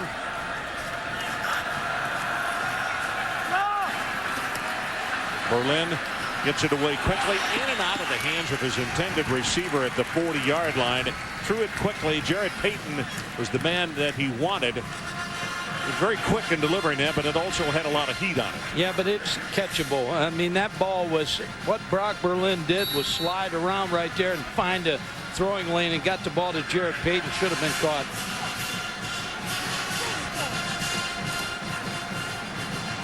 They may rest Frank Gore here a little bit in the second half. Particularly with him nursing injuries the way he has. Very smart move to have that luxury when you're up 24-0. Berlin, screen pass. This is Payton. Gets it blocked, 45 down to the 40, and fighting his way close to the first down. But he stepped out of bounds at the 40 as Stansel was holding on to him. A nice block by Joel Rodriguez, the center. So you pull your center out of there on the screen pass. Watch number 70, the center. As soon as he's sure he comes clean, he's got the corner. Well, he's filling some big shoes with Romberg now gone. And the coaches are very pleased with Joel Rodriguez, a junior out of Miami. 5th time that the Hurricanes have had to punt. Left footer sends this one very high, end over end. They've got a couple of players down there, and it is going to go out of bounds inside the 10-yard line. Adrian Karsten, let's check on the sideline. What do you got for us? No desperation from Tom O'Brien at the half run. He said, you know, you take away 3 plays. You take the initial punt return for a touchdown, then we give up the ball deep on our own end, and then the interception return for a touchdown. We got a very different game. He said there's no way we can eliminate Miami's speed on offense or defense, but we have a lot of confidence. This now from Derek Knight, who stood up and said, you know what? Mr. Porter, our first man here, is going to help us all, and I think that gave more confidence, and so does Tom O'Brien, to his whole offensive unit. Okay, Adrian. Derek Knight checks into the lineup, and again, BC starts off with very poor field position. Knight gets the handoff and is going to go for very short yardage as he takes it right up the middle before Orion Harris knocks him down. Yeah, the first half field position was not good from Boston College, and you look at all the punts and missed field goal, interception. They lost on downs. They had a 9-play drive, and that's the best drive they've had. Knight again. Bounces it up the middle. Boy, he got cracked hard by DJ Williams and pushed back. They're going to give him progress out to the 9-yard line, but that's about it.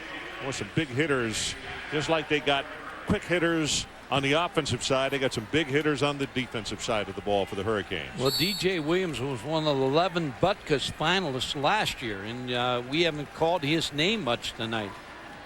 Vilma's been the most active middle linebacker.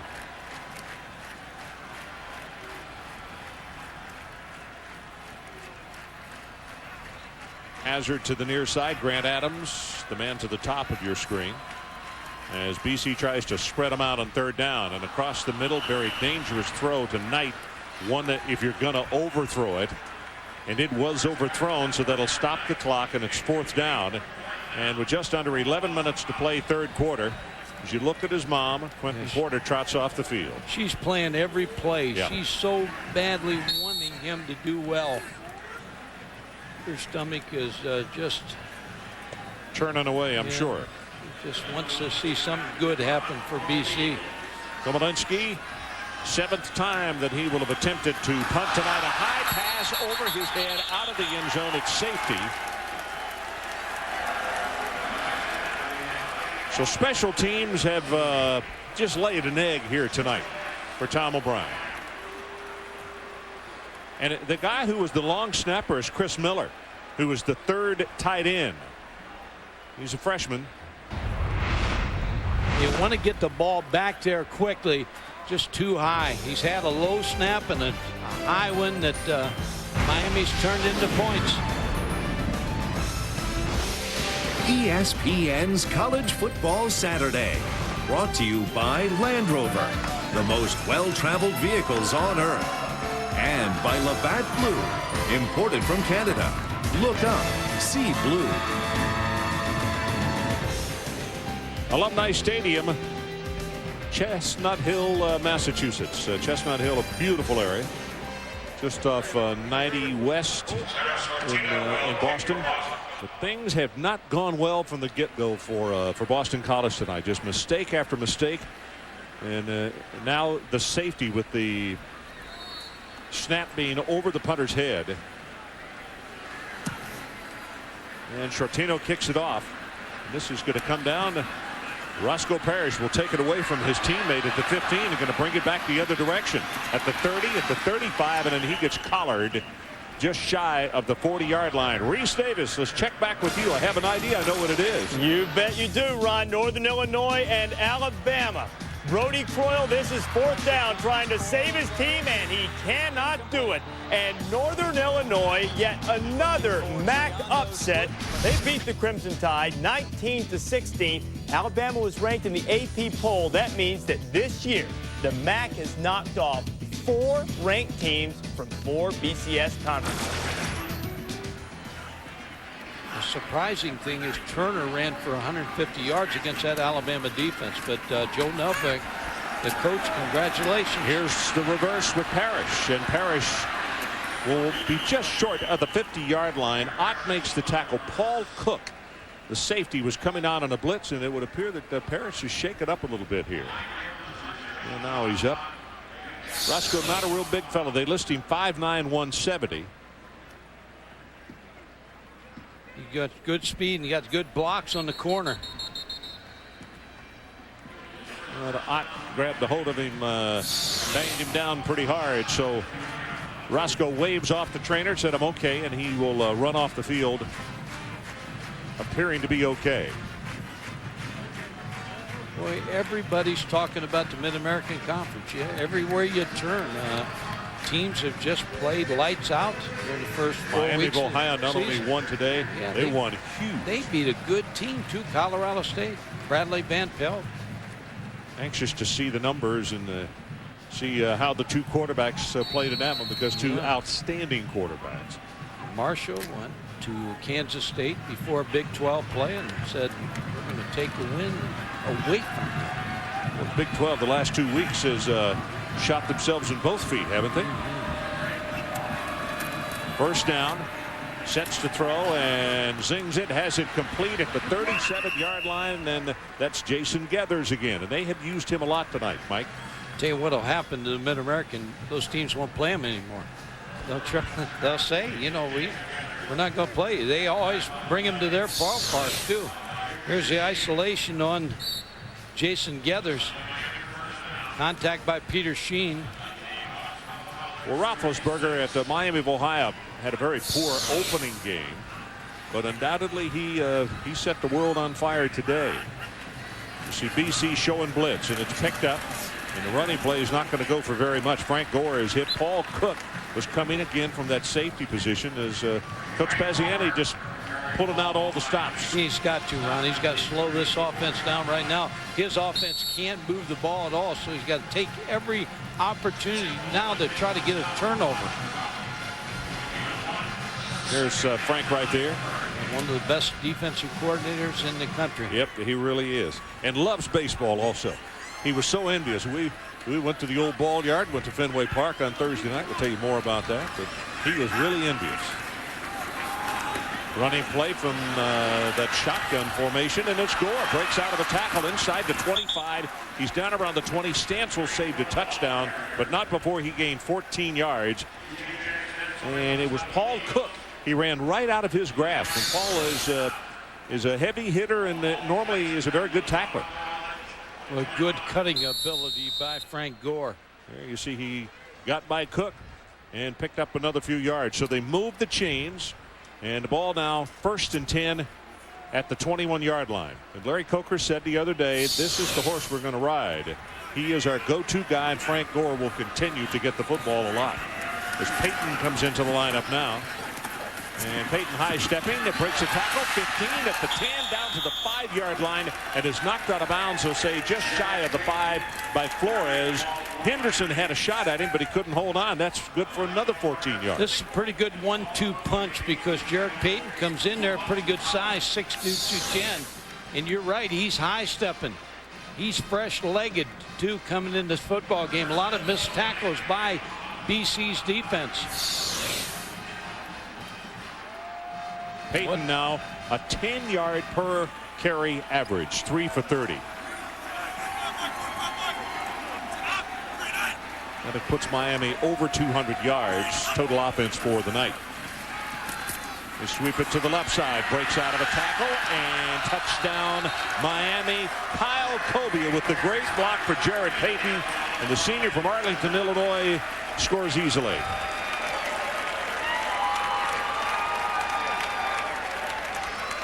Good drive by Miami's offense. The one thing Larry Coker probably wanted to happen in the second half is come out offensively and work together and run the football against BC's defense. He told us the other day, he said, I want to see more continuity with the offensive line, which I haven't seen. And far and away, Speedy knocks home the extra point. That drive showed more consistency than any drive they've had tonight. So we'll take a timeout. Peyton takes it to pay dirt, and a new score, 33-0. Miami on top. Jarrett Payton on the sideline, conversing with his teammates after scoring that touchdown and putting his club up by 33 points, 33-0.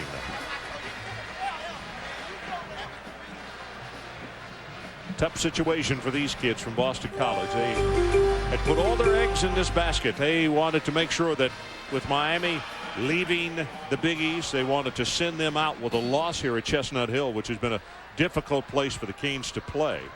And but it all started with a 92-yard punt return, punt return by Roscoe Parrish, new school record at Miami, 92 yards, and then the floodgates opened from there. Monroe to kick it off.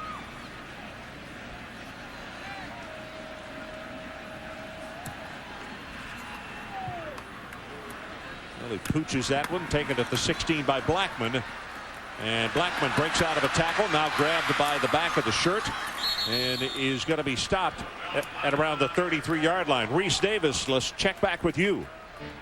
All right, Ron, a couple scores to tell you about. In the Glass Bowl, Toledo has cut the Pittsburgh lead to 3 with 6 and change. Now, this game is not on television, so we're going to keep an eye on it for you and keep you up to date.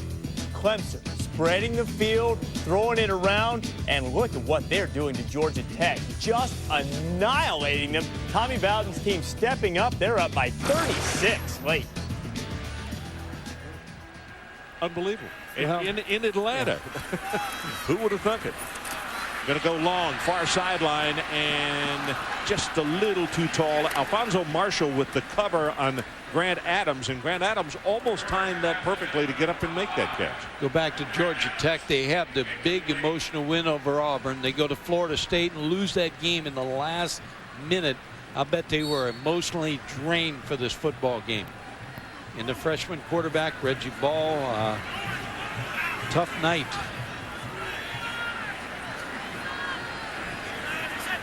BC with the 2nd down and 10. Quick throw. That's too tall for the tight end. Sean Ryan, the senior out of Buffalo. You know what makes this difficult? This Miami defense is really good. And they're not going to let many teams run the football or throw the football. And Boston College right now just no rhythm at all. But mainly due to this defense. They just keep you off balance. They got a front four that's tough against the run. The linebackers are all over the place.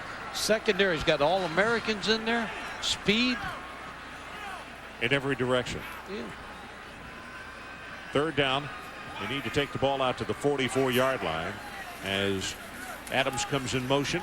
Drills it over the middle. Adams makes the catch, but he's short of the 1st down. Boy, that was a gutsy catch in traffic as Vilma, the linebacker, was right there first. This is an interesting call. You got to go for this almost. They're going to punt the football, but the way things are going, 33-0.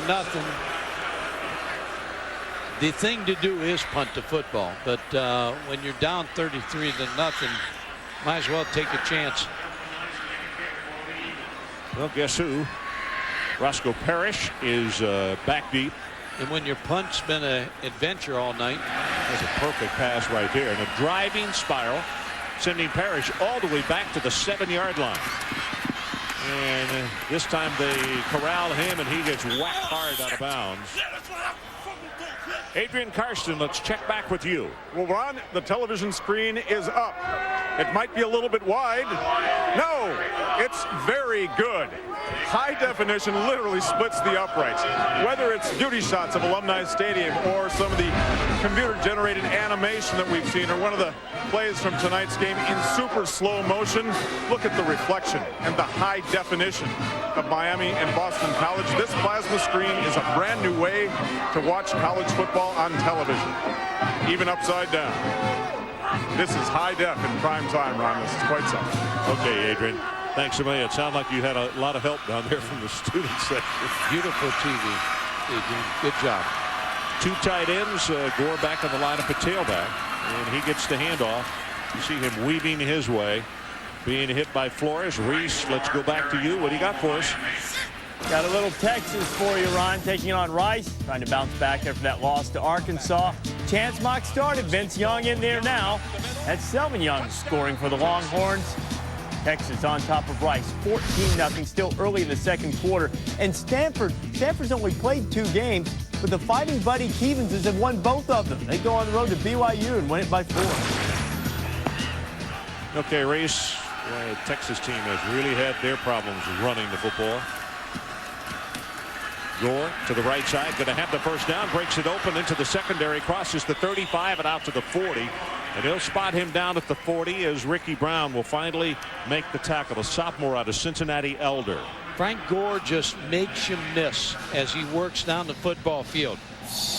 Just not a whole lot of shake and bake. He just steps, cuts. You see him stay low to the ground, good balance, cuts back against the grain, makes some moves in the secondary. Just a very solid running back.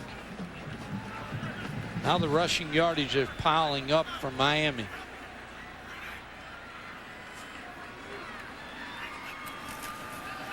Well, they fake it to Gore this time, and the pressure coming from Kiwi, and the pass is caught by Kellen Winslow, and he'll be short of the first down as he's tackled at the 48.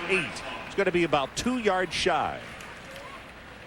Brock Berlin took a hit too in the backfield, getting the ball to Kellen Winslow. Kiwanuka was the defensive player. As I said, they call him Kiwi. He was coming with the pressure. Kellen Winslow open, sits down a little bit, just keeps coming, and makes a move, picks up another yard. Here's the hit right here. You got to understand, Winslow came as a wide receiver. He's now up to 252 pounds. That's what his head coach told us just this past week. That running play will be enough for the first down, as Miami would be just very content to run the football and let that clock just run on out, and him to head to the southern tip of Florida and get back to Miami.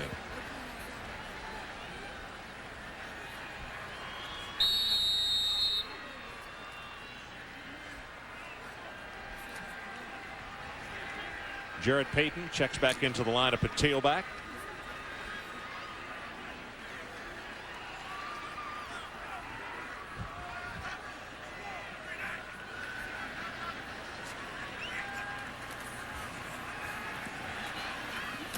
Got it complete. Good for the first down, and that's Jason Geathers, who has had an outstanding game. Had some problems with a hamstring, but they got him back, and Jarrett Payton with a good job of blocking to protect his quarterback that time. Deep curl to Jason Gaithers. 6'3" receiver. Good target. Ball led perfect by Brock Berlin. Now because they're running the ball so well now, their passing game has just opened up perfectly. Gaithers got 3 catches now for 32 yards. Berlin 17 of 27, 139. And Payton on the delay. Reese Davis will check back with you. Ron, behind Ohio State, the second longest winning streak in the country, Boise State. They've won 13 in a row on the road at Oregon State. This is David Michael of Boise State in the white going in to draw the Broncos closer. Still plenty of time to go in the fourth quarter, but the Beavers with a 2-point lead. 3 minutes and change to go at the Glass Bowl. Number 11 Pittsburgh trying to avoid being the 3rd team ranked in one of the polls to fall to a max squad today. Okay, Reese. Second down, our score 33-0. Miami on top. Brought the blitz, and they picked it up nicely as Payton was the guy who did it, and Roscoe Parrish on the receiving end of this one. Same route, deep curl.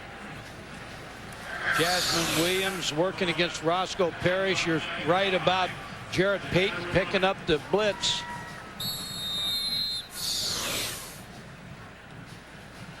Now Miami's got it, both weapons, the running game and the passing game, right on target. And this is what they need. They say they have an open date next week, so they really wanted to come together tonight, work on the open date, and get ready for the rest of the season. Try to run the sweep, hit behind the line of scrimmage. Payton breaks the tackle, and he's going to fight his way down to around the 18-yard line. See Winslow downfield trying to block for his running back. Josh Ott finally finished him off. Kellen Winslow's worked real hard on his blocking downfield. He wants to be the complete tight end.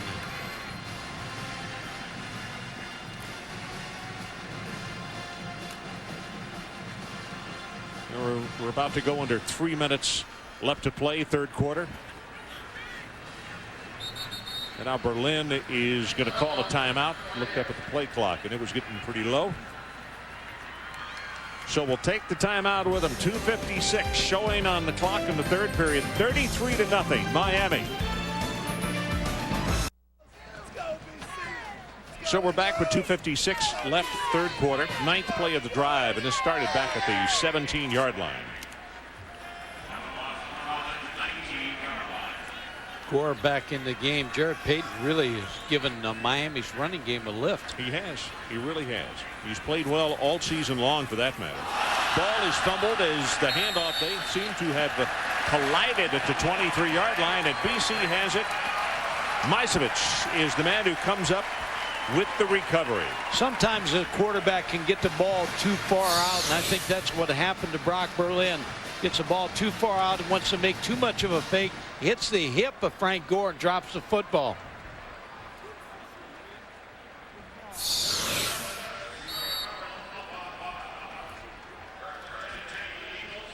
So one of the few miscues that the Canes have suffered tonight. Porter hands it off, but Derek Knight tries the right side, and there's only a couple of yards there. Adrian Karsten will go to the sideline to visit with you. 15 members of the Porter family here tonight, Ron, and head of the family now at Georgia. Give me the emotions of a mother with everyone here in support of Quentin tonight. It's hard to describe, but I'm hoping that he's having a good time out there, because I'm not having a good time right here. It's really tough. I'm sure it is difficult. He told us yesterday, somewhat emotionally, that the death of his father, Michael, and your husband, former husband, has become now more motivational, and it's not so sad for him anymore. I think that that's true. I feel that from him, and I feel that from the rest of our family, really. You know, in some way we want to believe that our husband is here somewhere, our dad, you know, or a loved one, and that he's with us wherever we go.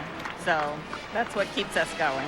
George, I appreciate it very much. Ron, quite interestingly enough, there was one empty seat when I came up here, and I don't think you have to think too far to who might just actually have that seat. Yeah. Good job, Adrian. First down. Penalty moved it up to the 44-yard line. And Knight again breaks it into the secondary. He's going to have about 6 yards on that carry. Tackled by Sean Taylor. Quentin's father brought him back to campus in February, and they took his stuff up to the dorm room and then went to a deli to have some sandwiches, and got out of the car and fell over and died at that time. And Quentin has just it's been motivation for him.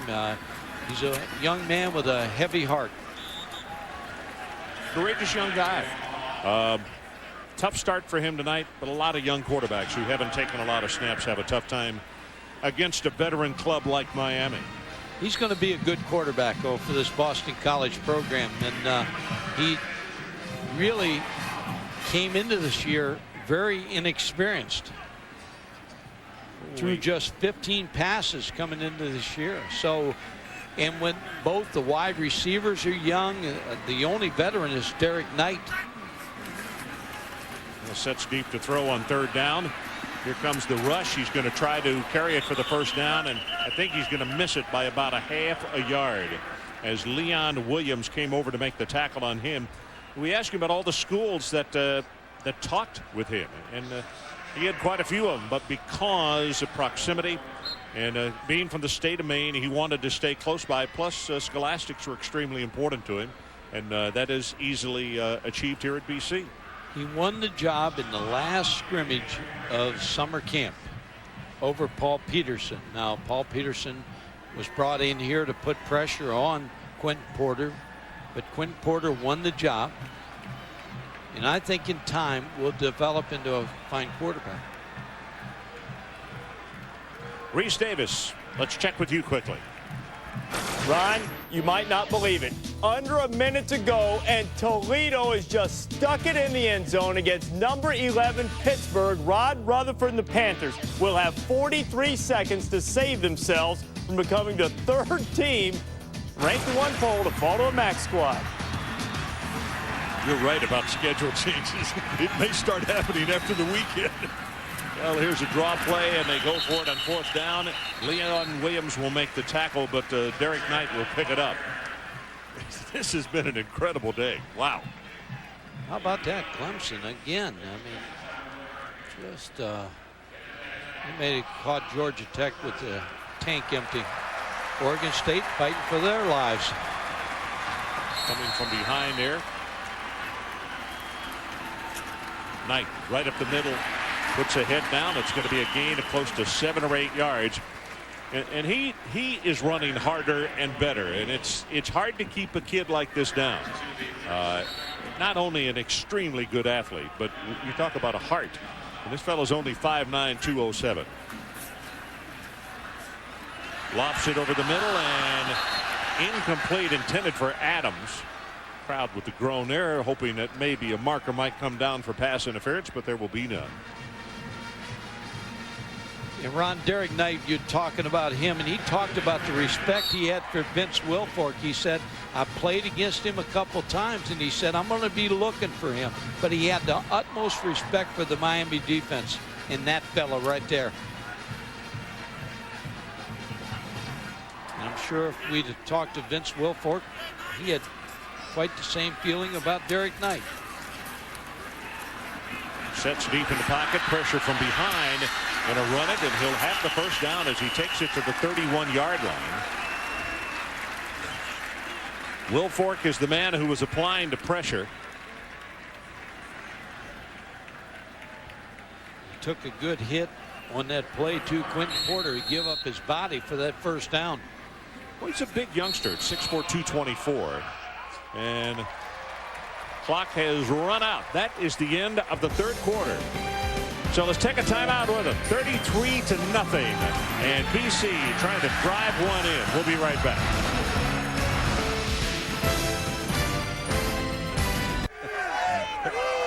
You see the scoring by quarters. Those guys are molting, aren't they? They're still in the game. Oh, they are. Fans. Having a good time, yeah. BC's got some great fans. Well, here comes the shift. Longest drive of the night by BC. 10th play. It started back at their own 23-yard line. Porter sets, steps up into the pocket, and is going to be tackled after a gain of a couple. Reese Davis, back to you. Pittsburgh getting down to its last few chances. 3rd and 10 from near midfield, down Toledo by 4 points. Bruce Gradkowski from the Pittsburgh area throwing for nearly 500 yards for Toledo. Toledo about to spring the upset. Wow, 500 yards. Going to scramble with it. 25, 20, 15, 10, 5. First and goal, Boston College. Tackled finally by John Square. Sorry. Seeing a quarterback develop right here. Quentin Porter scrambling for good yardage. Good for 22, Mike.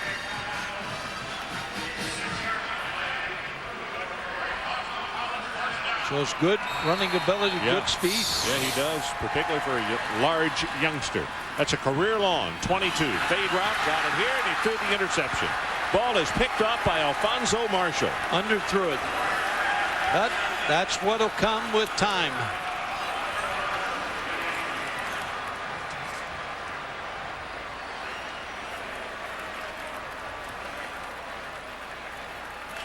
So we had just mentioned the longest drive of the night by Boston College, but watch the replay here. Yeah, just underthrew it, Ron. Didn't give the receiver a chance. And Marshall, Alfonso Marshall, played it very well. Knew the fade was coming.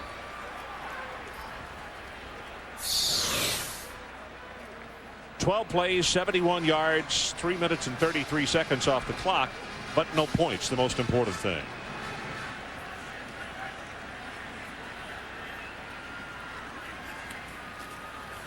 Brock Berlin spins and hands the ball off to Peyton. And we may have seen the end of Frank Gore tonight. They're looking Maybe at that getting ankle. taped again. Adelini was out there defensively to make the stop. 74 yards tonight. So First game he's not going to get to 100. Not going to reach his but goal. He may come back in to get that 100. I doubt it.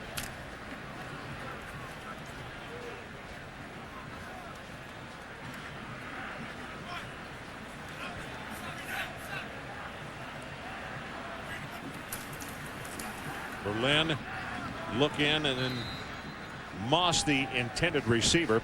Well, tonight's game track being brought to you by Bridgestone, and this is what happened in the third. Another BC mishap. A high snap from center goes for a safety, and then Peyton Cash is in following the free kick, and he walks it into the end zone for his first score of the night.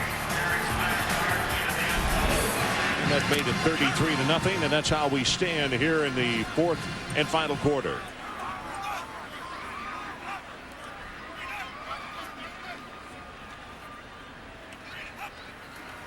Berlin from the shotgun. Pressure off the edge. That pass intercepted by Boston College. Picked off and taken it back and pushed out of bounds is Peter Sheen.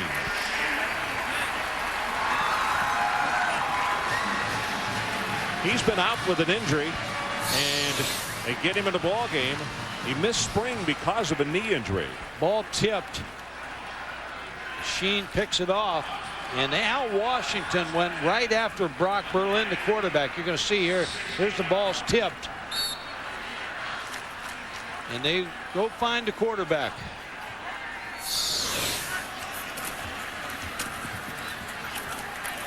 Well, that carry right there by Derek Knight. Penetration again by Miami, and they're going to stop him for a 3.5-yard loss. Here's what Miami's players are saying in that huddle. We want this shutout. Don't let them score.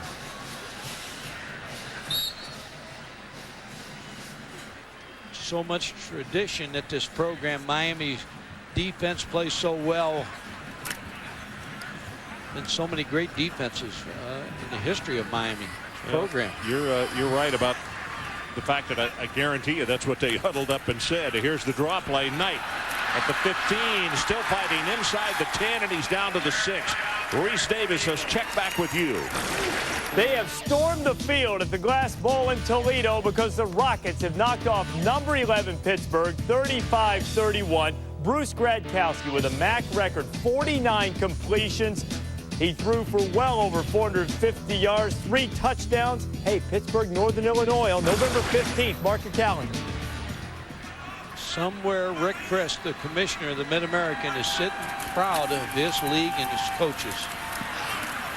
Well, he should be. As Knight is hit and stopped behind the line of scrimmage, it's going to be a 4th down. He does not pick up the first. Leon Williams, replacing Vilma, is down at the bottom of the stack, making that tackle. Now, Boston College, been a long time since they've been shut out. Virginia Tech with one of those 8-man front defenses got him.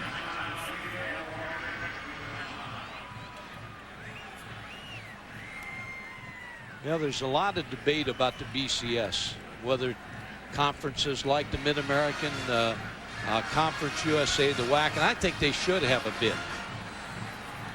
And that's one thing Tom O'Brien and the Big East are going to look at with the defection of Miami and Virginia Tech, whether they will keep a BCS bid in the Big East. Ryan comes back into the lineup. Conversions tonight on 4th down situations, 1 of 2.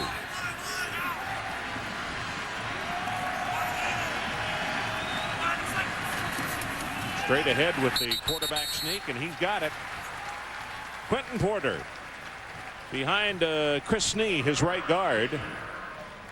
What Tom O'Brien wants right now, some positive so he can build on. You're going to lose this football game, but you want to build to next week, and you want to get some confidence from Quentin Porter in this offense, and that's why he's hoping they get in this end zone, get a good feeling tonight. Well, they had the opportunity a moment ago, and he threw the interception to Marshall. Now they have a 1st and goal, and they give it to Knight, bouncing around inside the 5, and he will score.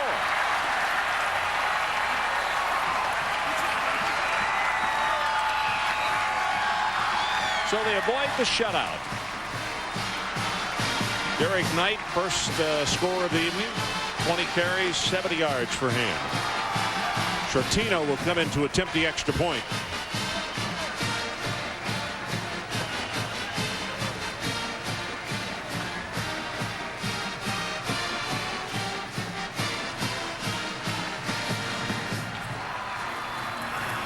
And Shortino knocks it home.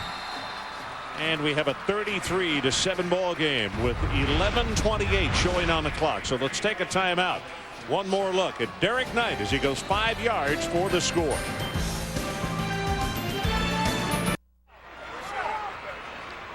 (33-7), and you look at number 18, Derek Crudup, the junior out of Deerfield Beach, Florida, the number 2 quarterback, and it looks as though that we have seen all of Brock Berlin tonight as Crudup prepares to come into the lineup. Very high kick and returnable from the 7. That's Moss. And Moss 20, 25, and out to the 30-yard line. Coming up next on ESPN Sports Center with John Anderson and Scott Van Pelt. Big upsets in the top 10. The Redskins' toughest test in the wild card shuffle. Stay tuned for ESPN Extra, the Miami press conference. Redskins got the Giants. They've been rolling. Here's a look at Frank Gore and his ankle. You can see he slid the shoe back on, but they have got ice on that right ankle. As you had already assessed, Mike, I don't think we're going to see him back in the ballgame tonight. No need for that with a 33-7 lead. Crudup hands it off to Payton.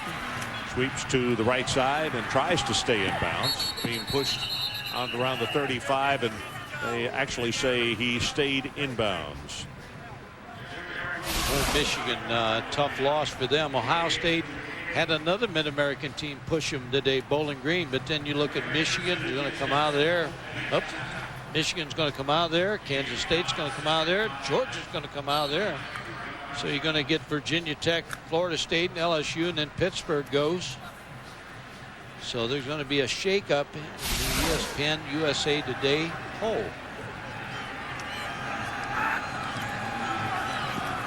Safety blitz, and they ran right by him. Close to the first down at the 40. Reese Davis, back to you. What do you got for us? Ron, Oklahoma State's Rashawn Woods with an NCAA single game record, 7 touchdown catches against SMU. Woods with the huge night, getting his name in the record book. The Pokes win it by a count of 52-6 over the Mustangs. Boise State has the nation's second longest winning streak at 13 in a row. They're down by a couple against Oregon State. And a minute ago, I misspoke. I said Pitt, Northern Illinois, November 15th, and of course will be Toledo, Northern Illinois. All righty. Here's Payton running hard, picks up the first down, and you can add about 7 more yards on it as Ryan Glasper, who came up with an interception, is over to make the tackle. You see the line on Berlin tonight, 18 of 30, 151, 1 interception. He did okay. Not one of his better games, but you look at statistics, he's got to feel good about that. But I know he's sitting there or standing there feeling like, I'd like to got that offense going a little bit more. We'd like to come together a little bit more before the open date. Crudup, of course, last year played in a reserve role and actually did a very nice job. As you see him scrambling for his life, he can really run. Lobs this pass, those it complete, and that's Kevin Everett. And Kevin took a really big shot, and I'm not sure he knows where he is right now as he heads back to the huddle, but his wheels are a little bit shaky. Crudup got outside, and his speed allowed him to throw that football to Everett.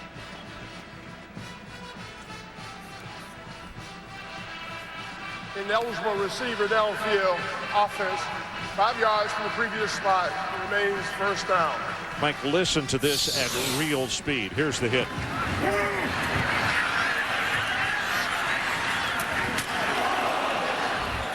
Boy.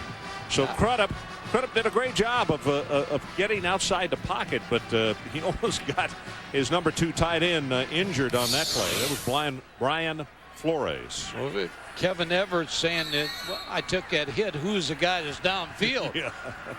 5 yards stepped off against the Hurricanes. Here they come with another blitz.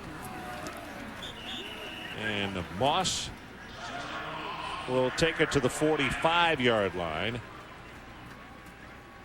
On the new ACC now is going to become a football juggernaut. When you look at Clemson, programs been historically good. Florida State, Georgia Tech getting better. Maryland under Ralph. Now you add Miami and Virginia Tech into that mix. Virginia's coming, NC State's coming. I mean, that's a pretty solid football conference now. Going to be interesting to see what happens here in the Big East, and I think we'll have some news shortly on exactly what they're going to do as Moss gets to carry again and will have no gain on the play. Antolini again making the tackle. Yeah, the Big East probably is going to act in the next couple weeks, and when you lose your 2 powers now, I mean, that's tough, but they're figuring to add Cincinnati and Louisville in football and Marquette and DePaul in basketball, but Now, the big question is, do they keep the BCS bid? If they keep the BCS bid, and the Big East is all set. And for those of you who missed the fact that actually Donna Shalede wanted us to make the announcement that they had visited with BC, and Miami and Boston College will resurrect this series after they move on to the ACC. Because they want to continue to play Boston College on a home-and-home basis. And as soon as they can get it worked out, they said that they will make it public as to when that series will crank up again. Pressure on the kick. This is a good high-hanging spiral. Flag is down, and the return comes back to the 25-yard line. Hasselbeck, gain of 5, and now let's see what the marker is.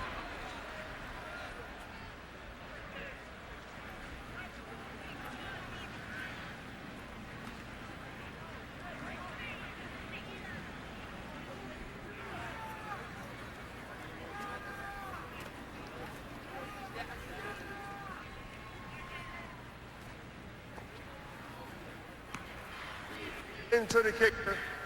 Defense, the penalty is declined. First down. Now Larry Coker wants to get some backups in here and get them game experience. As you see the running into the kicker. And there's a look at Donna. She said that she had made it a point to move all around this stadium tonight and visit with people, and particularly the administrative folks from Boston College. And she said, we really like Boston College. We want to maintain the relationship, and it is important to us that we get something on the schedule for the future between these two schools.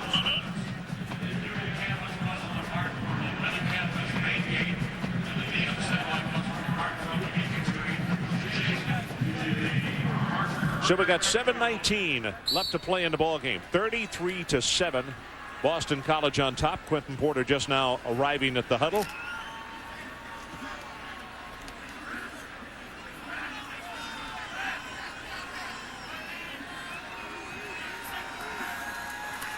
Sets the throw.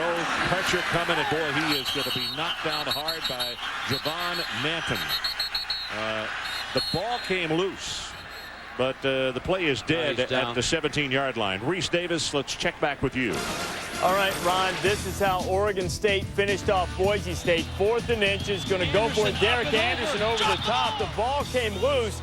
They said his forward progress was stopped. They gave him the first down, and Boise State's 13-game winning streak ends like that. Ooh. Looked to me, looked like he was knocked back. Yep. That game tough for Boise. Fumbled the snap. Right up the middle was McClover. And I mean, just as soon as he got the snap, McClover was right there just to knock him down. And he's got to be asking his center, Pat Ross, there, did anybody block up here? Huh? Did the one who did raise his hand when we get back to the huddle? Because I'd like to count. Low pass, and then I mean, as soon as he got him, McClover was just all over. Going backwards. So it's 3rd down. They need to take it all the way out to the 35-yard line. Not to go under 6 minutes left in our ball game. Draw play. And Knight right up the middle gets into the secondary, breaks the tackle at the 20 and takes it out to the 25. Nanton is there to make the stop on him. That's what we're talking about, Derek Knight. He ran over a secondary back. He puts his head down, and the secondary back is hurt right there. Glenn Sharp, number 31, he ran right over him. Derek Knight, tough runner. Well, Mike, he's a senior. He's already gotten his degree. We'll talk more about it in a moment. We're going to go away for a commercial. When we come back, keep the thought of where you think he might go in the draft. We'll be right back.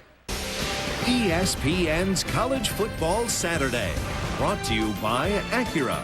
Experience the performance today at your local Acura dealer. And by Russell Athletic. Russell Athletic has proudly outfitted 34 national championship football teams. So we are back.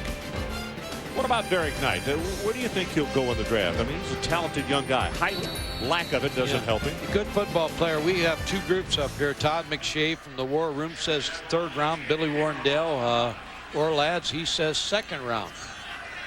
So anywhere between the 2nd and 3rd. Smart player, tough, big heart. Jenkins misplayed the ball. It was muffed and picked up by Boston College, and it'll come back to the 36-yard line. And it's going to be Miami football.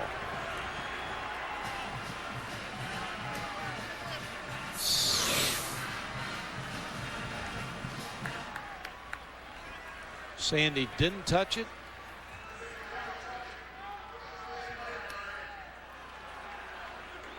Obviously. Well, we look at it again. No, he didn't touch it, it looks like.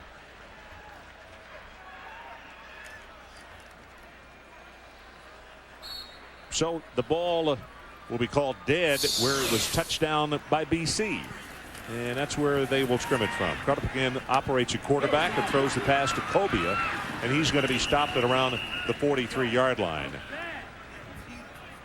And tonight our player of the game, which is brought to you by Russell Material, is Roscoe Parrish.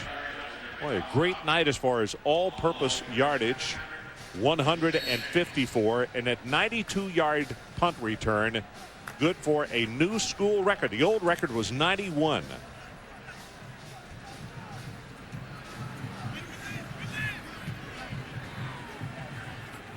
Moss in the backfield. Crudup hands off to him, and he is run into, and that's a nice defensive play. As penetration that time by that defensive front, and Bullman shoved the offensive lineman right back into it. I think the story in September in college football is break up the Mid-American, the MAC, because they've had great success. All summer we talked about the ACC and Big East. Miami, Boston College, Miami going in one direction for one league, and Boston College staying in the Big East. BC brings a blitz off the corner. Crudup gets hit just as he delivers the pass, and it's Gathers, I believe, is going to have the first down at the 47-yard line. I think there's some movement in the Miami offensive line. Nope. Offside on BC. Coming up next on ESPN Sports Center with John Anderson and Scott Van Pelt. Big upsets in the top 10. And the pros Redskins have their toughest test in the wild card shuffle. And also stay tuned for ESPN News Extra, the Miami press conference. Mike, as we play out the string here, some folks to thank. Peter Woodfork, who is the player personnel director for the Red Sox. Boy, what an evening we had on Thursday nights. We went over to Fenway. Got to see the ball game. Went out for batting practice before the game. Ate at the 406 Club. We ate there. Adrian put them out of business, and it was really a fun evening. And we thank him and the Red Sox, and also Todd Jones, relief pitcher for the Red Sox, who was down at Auburn, was kind enough to take us into the locker room and show us around. It was a nice evening, and the Red Sox topped it off with a 4-3 win over the Devil Rays. Yeah, but they lost tonight. But they gave it some bubble gum when we were there. It's a great old ballpark. I love the old ballparks. Fenway is one of the best. Yep. Crudup drills this pass, and it is intercepted on the near sideline by Larry Lester. And Lester back down the sideline. Still on his feet at the 35, and finally is going to go down just inside the 35. 36 yards on the return.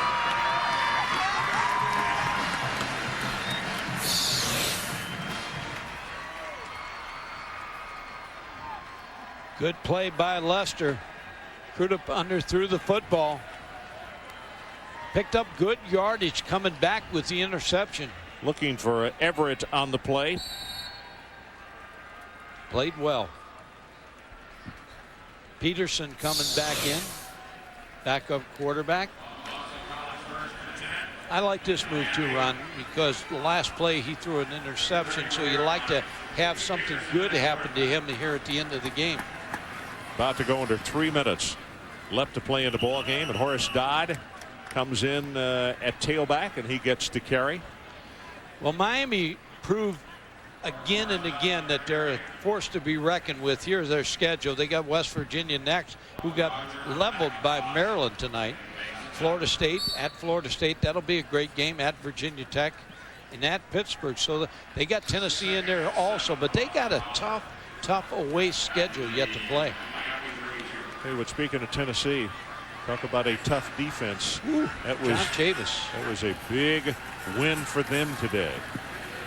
Drills this pass and overthrown. Ryan, the intended receiver. I like the Florida football team. Oh, they're young. Hey. They made some big mistakes today, but you better get them this year. That's exactly. I called you in the first half and said the same thing. If you're going to get Florida, you better get them now because they're not going to be. They got some great young players. Crowder, McDonald, Leak. I mean, those guys can play. Played well. The looks on the sideline. Quentin Porter looking on. His number 6 of 18, 61 yards and 1 interception. He's going to be a good quarterback for Boston College yet this year. Well, they rolled the pocket and thrown a little hard for Cachetta. You know, the quarterback gets too much blame and too much credit sometimes in a football team. But when your receivers are young, the offensive line didn't handle the defensive front of Miami. They couldn't run the ball, so everything fell on his shoulders. He couldn't get it done. Didn't have much help. The ball game started tonight. Good play. Through the completion, good for 18 yards. Then all of a sudden the penalties, and it's just like everything went on fast forward. And it was a little more than Quentin could handle as far as the way it went on fast forward. Well, when Roscoe Parrish fast forwarded that punt return, that was it. That set him up. Peterson wanted to go to his left. Now pulls up, throws the completion. That's a first down at the 15-yard line to Horace Dodd. That probably reminds of number 21. I believe it was 21 or 22, Doug Flutie. 22. Running around there, finding a receiver, and Paul Peterson with a completion. There he is. Hard to believe it was 19 years ago. Thank you, Scotty. Huh? Right? Our group does the best here. Oh yeah. We're talking about. They got the best pictures. Horace Dodd on the carry right there. Takes it for short yardage. As I said, hard to believe it was 19 years ago. I guess we're all time flies. Getting a little bit older. Miami now over 300 yards in total offense, and BC approaching 200.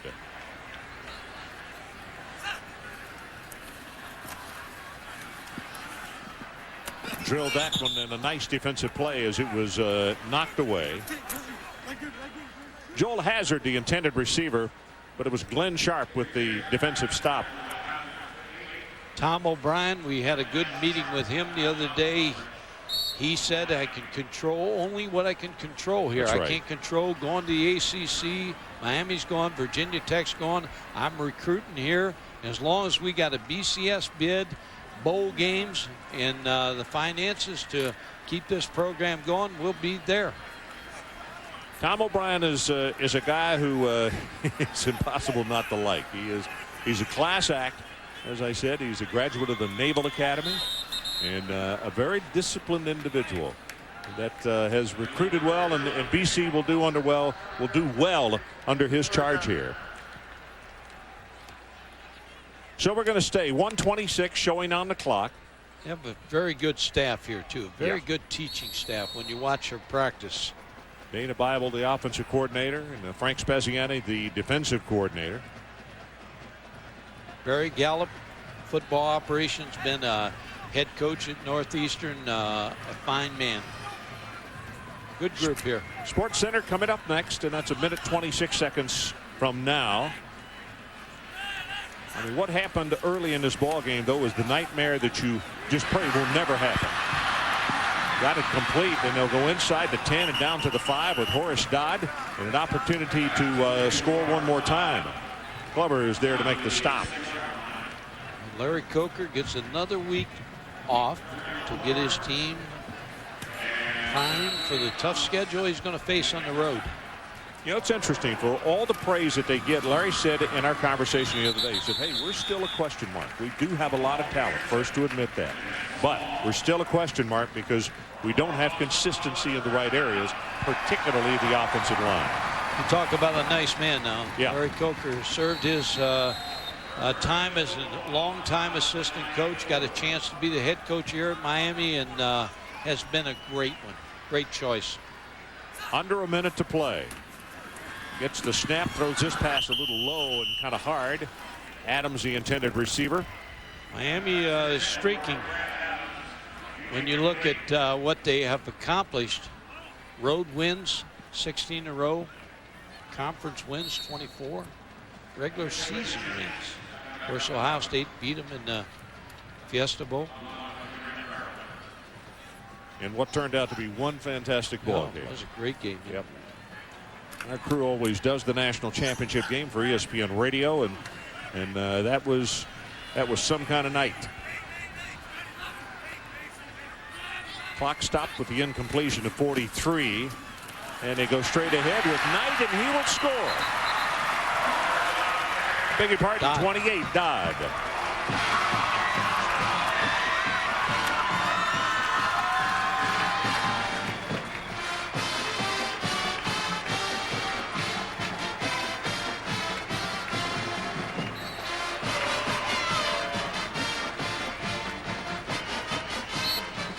Well, a few folks are still here. The faithful as Shortino tries to make it a 33-14 ball game. And he does. So let's take a timeout. 38 seconds left in our ball game. Miami 33-14. We'll be back for the final moments in just a second. And the young man is exactly right. SportsCenter is next. And that is in about 38 seconds. After an onside kick here.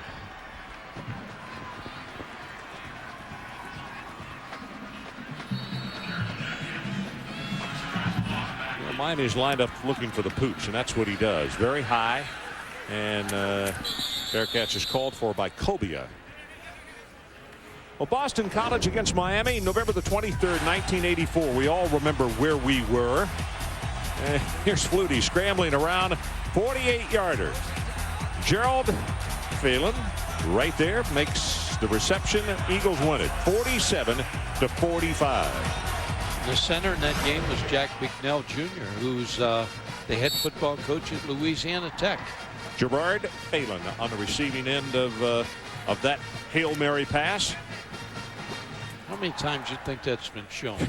I don't know. One guy that doesn't like to see it is Jimmy Johnson. Well, he'll take a knee. Well, 14-0 since Doug Flutie's Hail Mary in 1984. BC won 47-45. That is his club against Boston College.